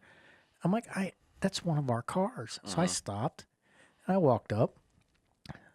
Somebody, a female, sitting in the front seat, smoking a cigarette. About 2 miles away from where she was supposed to be. I was like, She's like, she doesn't know you. This is kind of like, doesn't even recognize me. Oh, no. Definitely out of context, right? This is like Undercover Boss. I'm right like, here. I'm like 2 miles away from like anywhere she would associate management with. Plus, I'm in running clothes. Sure. At 9 o'clock at night, I'm like, so first of all, she let you walk up to her car. yeah, and she opened the window, and I said, "What are you doing?" She goes, "Nothing." I'm like, "You smoking in a company car?" And she's like, "Yeah." I said, "Do you know who I am?" She goes, "No." I'm like, "I'm your boss. Go back to work." And she got this look on her face, rolled up the window, and like down the road. And then her supervisor called me like 15 minutes later. You know, but you didn't get rid of her. trying to like, I get it. Yeah. smooth the feathers down. Really, you should be just going to her. Why did you let me walk up? No, to your I car? didn't. I didn't get rid of her because I think the fact that she got busted was punishment enough. Yeah. Yeah, You know? when that adrenaline starts going, there's got to be some type of consequences. Right. If there's not a pucker factor. Right. Yeah. So, that was weird. Anyway, totally off. So no, that's good. Nurses Week is this week. EMS Week. 20 to 26th of May. We're going to see. So anyway, if you're a nurse and you can stop by the store between now and 4 p.m. tomorrow, fill out a little blue ticket. You're going to win some stuff. Otherwise, some chick named Amanda is going to win it all. Yeah, right. And it's all your Go, guys' Amanda, fault. go. So thank you, nurses, for what you do, really. Had to put up with me for a long time. The nurses that took care of my sister for months and months and months in the hospital, that Mike, you drove her there in that big box. I did. Yeah. Hey, best part. I do. I like that because my sister's got a great sense of humor, and you have a good sense of humor in the situation where, you ever heard that, Shane, where he's driving my sister to the hospital again. She's had what turned out to be a very, very, very massive stroke, and he was trying to he's like, hey, I know you. You know, I'm your brother's friend. I'm Ernie's friend, and even going through. I mean, how many minutes into it? 20 minutes after having a stroke. Oh, she was like in the middle of having a stroke. Yeah, she's like, Ernie has lots of friends. It's like, it's kind of like throw mama from the plane. She's like, she was having none of my rapport building efforts. It wasn't working. Erwin's fat and doesn't have any friends. I mean, you just totally should have done it like throw mama from the train. Hey, how many minutes do we have? Bringing in the corner? 5, 15. 10? Okay, Yeah, 15. We have plenty. So along with the whole, I agree with you with the NRA Yeti thing, this and that. And there's even been more stuff come out where people are like, hey, Yeti really tried to cover their butt. It turns out they really said this and this and this. I'm literally at the point where I'm like, I don't care. No, I was just going to say, who cares? Right? Who cares? Then, am I going to throw away my already existing Yetis? No. Will I buy another one? No, whatever. I don't care. So Dick's got cut off by, hey, that's a good statement. So Field and Stream and Dick's Sporting Good. Make sure you put the comma. There you go, comma. So Ruger's not going to sell them firearms anymore, right? Springfield isn't going to sell them firearms anymore. MKS marketing or really MKS, so as in that would be like High Point and Inland. So Mossberg, that's a huge deal actually. If you look at like what type of firearms actually get sold at Dick's Sporting Goods and Field and Stream. So let me ask you this, being like I'm not in tune with the whole retail side of things. Yeah. Let me adjust my hair. How much? Like I don't go to Dick's Sporting Goods anyway, in all honesty. But how much of their revenue is really based on like who goes to Dick's to buy a firearm? Is that a big thing? Like places not here? Let's talk about profit margin. That's different. So anybody that knows anything about the gun world, which is not most of people in talk groups about guns and Facebook, where the greedy, evil gun dealers are making all this money. Yeah, imagine that. Remember when Andrew Bronca talked about the 5 worst places to get advice from? Yeah. So whether it's self-defense or how much money is to be made in the gun world, the internet's probably not the place to learn, right? So anyway, here's the thing. You take a place like, I'll even say like locally. Let's use local places. Gander Mountain, which is about to reopen. Dick's Sporting Goods, and then take like, I'm going to say Shields, because they're that's kind of like a huge destination store people are used to. Somewhere like Shields, very impressive. You walk upstairs, millions of dollars worth of guns, right? Huge, like compared to anywhere around here. They can afford that because of all the other stuff they sell, like literally, like, college wear, stuff like that. So here's the thing. It's not going to, when everybody's like, Dick's is going to go out of business.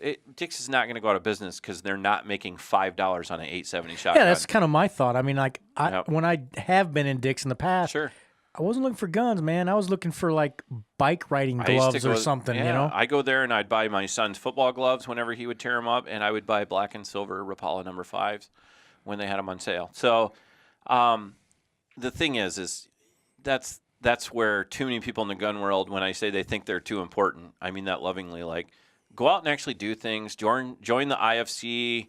Educate your own friends and your own family in your world that want to sit down and talk about things. But do I agree with what Mossberg and them are doing? Sure, I actually agree with it. But it's not gonna. People are like, oh, I give Dick's 90 days and they're gonna be out of business. No, they won't.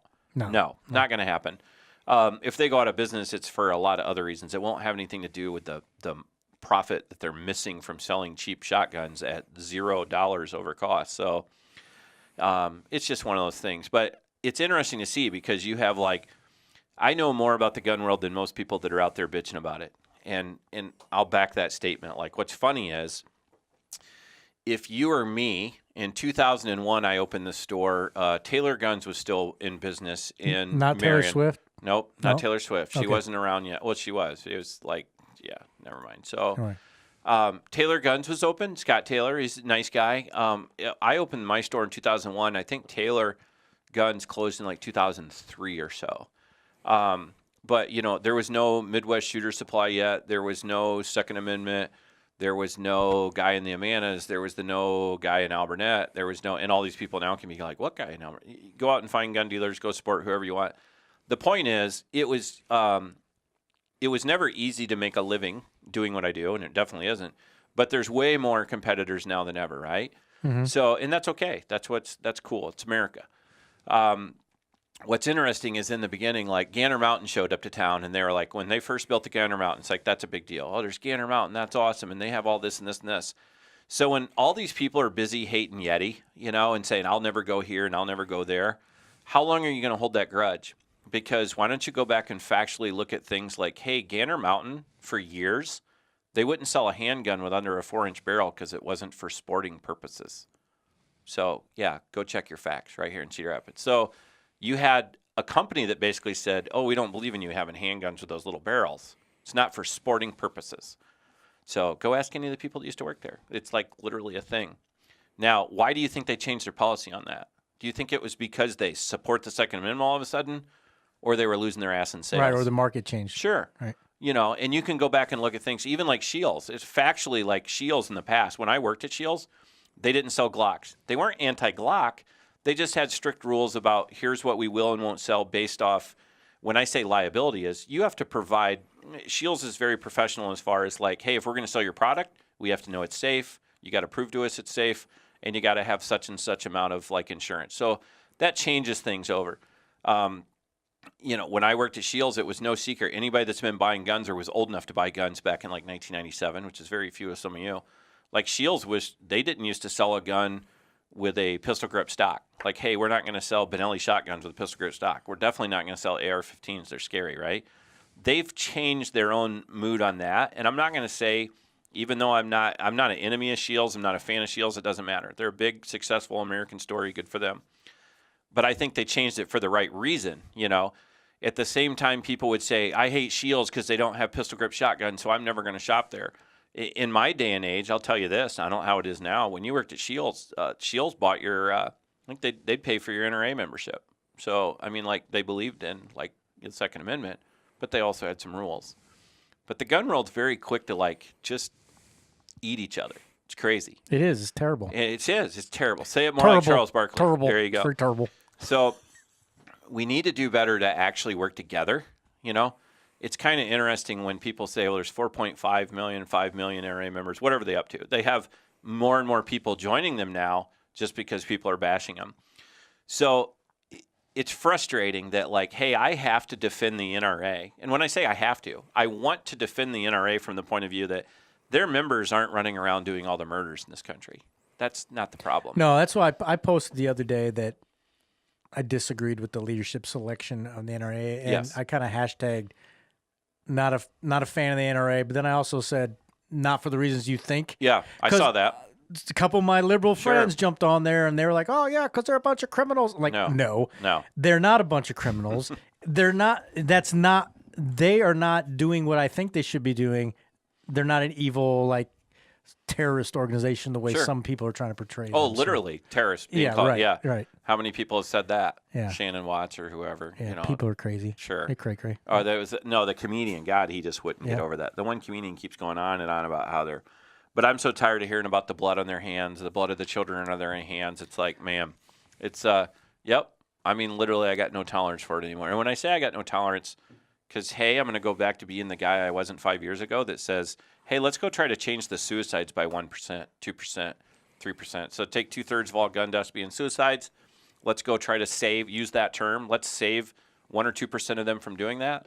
Let's get them to cross that magical hour or two when they're so depressed they would kill themselves with their legally owned gun. Let's have them locked up or have them give them to their friends, have their friends talk to them about it, have whatever. Like, let's go save lives that way. I'm going to do that. It's a thing. Emily's going to help me. Hopefully everybody else will help me help Emily. Got any questions we haven't covered in the last 7 minutes, Shane? No, I think we're good. Let's see. My voice cracked. Go. Just real quick, I do want to say thanks again to Matt Mashad. Is that how you say his last name? I don't know. Just call him Matt. Matt, thank you very much. You were here almost the entire show. Lonnie, Mike, Randy, Aaron, Jeremiah, Ian, Eric.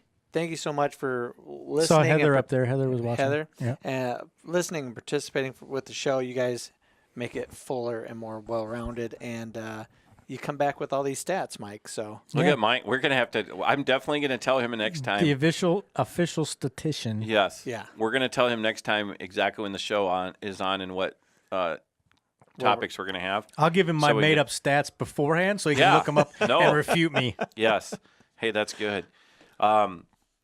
Anything else you want to talk about? Let's see. Classes. We already told them they can go and look up the classes. Yep. One more. Look up the classes. I will be at the Iowa Firearms Coalition table at the Hawkeye Downs Gun Show June 1st, 1700 to 1900. That's 5 to 7 p.m. for those of you that don't know 24-hour clock. If you're a doctor helper person, you use time like Mike does. All the time, yeah. Yes. all the time. All the time.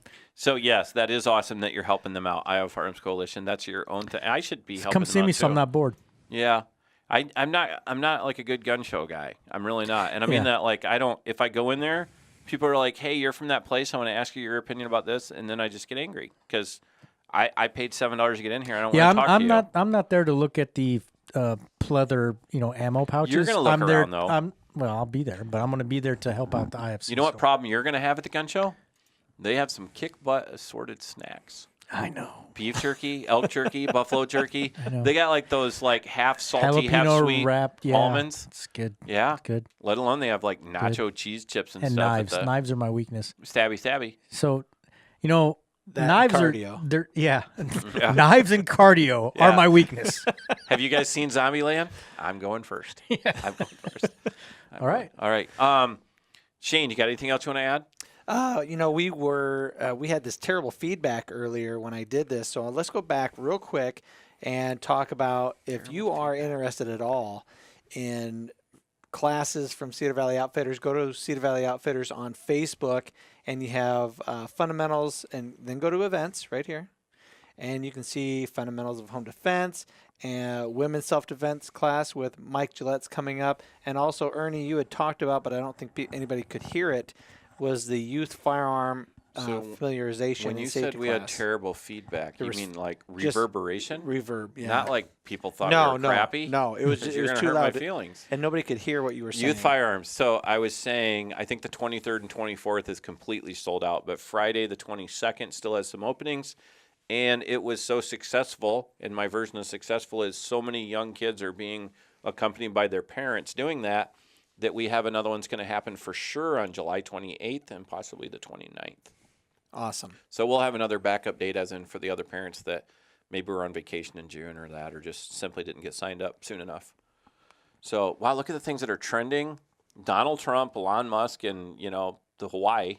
What is that? Kilauea? You have a shooting. Where was the shooting you just went over? Where was that? California. Yeah, go click on that. Yes. Ask what's her name. That's Heather Haberman world right there. California high school, something. Yes. One victim was shot in the arm. Shot in the arm. Right. Anything else, Mike, we need to discuss? No, I'm good. We're going to, so I can tell the public so they can, whatever they need, their mental pacifier to get by in our life, if they can live without CVO gun talk. We're going to do another one, right? At least maybe one, maybe pull off two before we close shop. I think you can easily pull off probably 4 to 5 more. Really? If you want. So we're going to That's up to you guys. We want to hear from everybody who you want to see, but I'll tell you right now also, I'm definitely getting Emily Bloom on here. I definitely want to get, maybe one or some officers of the law. I'll quit saying cops. I think it would be fun to have like Grant and Jackie on here at the same time. That'd be fun. Mm-hmm. And yes, we'll have one more special guest before we're all wrapped up for sure. All right. I don't know. Maybe we should have one of these people on there. Maybe we should have a random drawing, like enter for your day on CVO Gun Talk. Maybe we could have had people pay $100 to come on with us and fix all the world's problems, and then we could have been a huge success. Right? Well, you know what it would buy? $100 would get you like another 100 of these, Snickers. maybe. Another Snickers. What is a Snickers? $1? It's more in general? than that, man. Okay. Market is what the market is. Don't belittle this. Yeah, Power don't the Snickers. belittle the Snickers, man. Okay, anything else? Let's see. We touched on that. You're going to be at Hawkeye Downs. We're going to drag Emily on there. All right. Mike's over 35, and he's got to go pee. One last reminder. We did have a link at the very beginning in the descriptions of this, which had the Foundation 2. Foundation 2. And in case anybody didn't hear me the first time I called you out on that, go and make a donation. Prove to me you made a donation, and I'll enter you to win a gift. So it doesn't have anything to do with Foundation 2, but you might want to impress me that you went and helped her and that you care what Ernie thinks and you're going to help those great people, and I'll enter you to win a gift that we won't even talk about right now that doesn't associate with Foundation 2, as in doesn't have anything to do with them. Go help them. Go outdo me. I gave $100 because Iowa Firearms Kurt, I'll say Kurt, called me out and said, hey, we gave them $100. You got to give them, let me see you do that. So I did it. And now I'm challenging you guys. Go out and buy some rubber duckies because maybe you'll win. Do we know what's the actual prize? Can you click on it super fast? That right there? Is that the Great American Duck Race? That's just the donation that we did from the store. Let's Click see. on the actual the duck race, and there's a winnings. I don't know. Might be thousands of dollars. I don't think so much. Really? You don't think so? This is it. Somebody right here, else go correct? find it. Yeah, but that's not the actual duck race link. Let's see. We can put that on later. Yeah. Yeah. All right. We'll get it figured out. Anything else we need to tell him, Shane? You're going to be here next time? You're going to be my voice in the corner? Yes, sir. You're going to help me make it through a couple more shows? Yep. All right. Mike, you got anything else to add? Nope. Thank you very much. I know Shane said thank you. We say thank you. We do the show just because we like talking to you guys. We think we're spreading good information. We definitely like all the good questions. Wait a minute. Did we not touch on one more person? Do you have 30 seconds? 30 seconds. Give me go. 30 seconds. You got it. Go back to suggestions on CVO. Somebody said, hold on. There's a suggestion. I am unlinking. Let's see. I got to go look. Go look on Cedar Valley Outfitters page. A guy asked an awesome question on the way here in my car when I was not texting and driving. We got to go read it because it was awesome. I need to touch on it. Where's it at? Where's it at? It's on CVO's page where I made the post that this was about to start. So hang on, because I wanna address it. It's very important. I said thank you for the awesome idea. So where is he actually at? Oh, lordy, lordy, lordy. Come on, where's the post? I made it before we started. CVO gun talk. It was earlier this morning. Right there. Let's go find it. 12 comments. Where's the guy that said touch on this? What would you guys recommend for storing a firearm in your car for those times when you can't have one, blah, blah, blah. So, Jeremiah David, which is going to be, is he the Jeremiah that's seeing you tomorrow? Do you think? I don't know. I think that might be him. Not sure. By the way, if you're going to go somewhere where you can't have your gun, like he mentions it's going to end up being on school grounds, very specifically, you better have your gun unloaded before you went 1 millimeter on the school grounds. The gun would be unloaded and in a closed and fastened container. It's very important, closed and fastened. It doesn't say locked. That's too large to hide on your person. So to give you an example, if you have a huge, go to Walmart and spend $8 you want, or come support CVO, buy a big box that closed and fastened you're going to put your gun in, so big that no one could ever say you could hide it on you, even with your parka when you weigh 250 pounds like me. Have your gun empty before you went 1 millimeter on the school grounds. Empty by Iowa law means the magazine's out of your gun, the chamber's empty. Do it in that order, remember? Magazine out of the gun, rackety, rackety, chamber's empty. The gun and the magazines can be in the same container, but that container needs to be out of reach of you and all persons. If you want to get technical, when you have it in a huge container, it can be within your reach inside the car, but don't do something dumb like step outside your car and leave your gun box in there with a 3-year-old or a 3rd grader. Really, now legally, you've left your gun in possession of a kid. So if you have to go on school grounds, your gun gets emptied and put away properly before you get there. That gets locked in your trunk or somewhere better if you had like a locking vault within your trunk. But by God, do your trunk. Don't just let it sit on your front seat. You don't want to be the person illegally in possession of a gun these days on school grounds. Think about that. If you have more direct questions about it, then talk to me that way.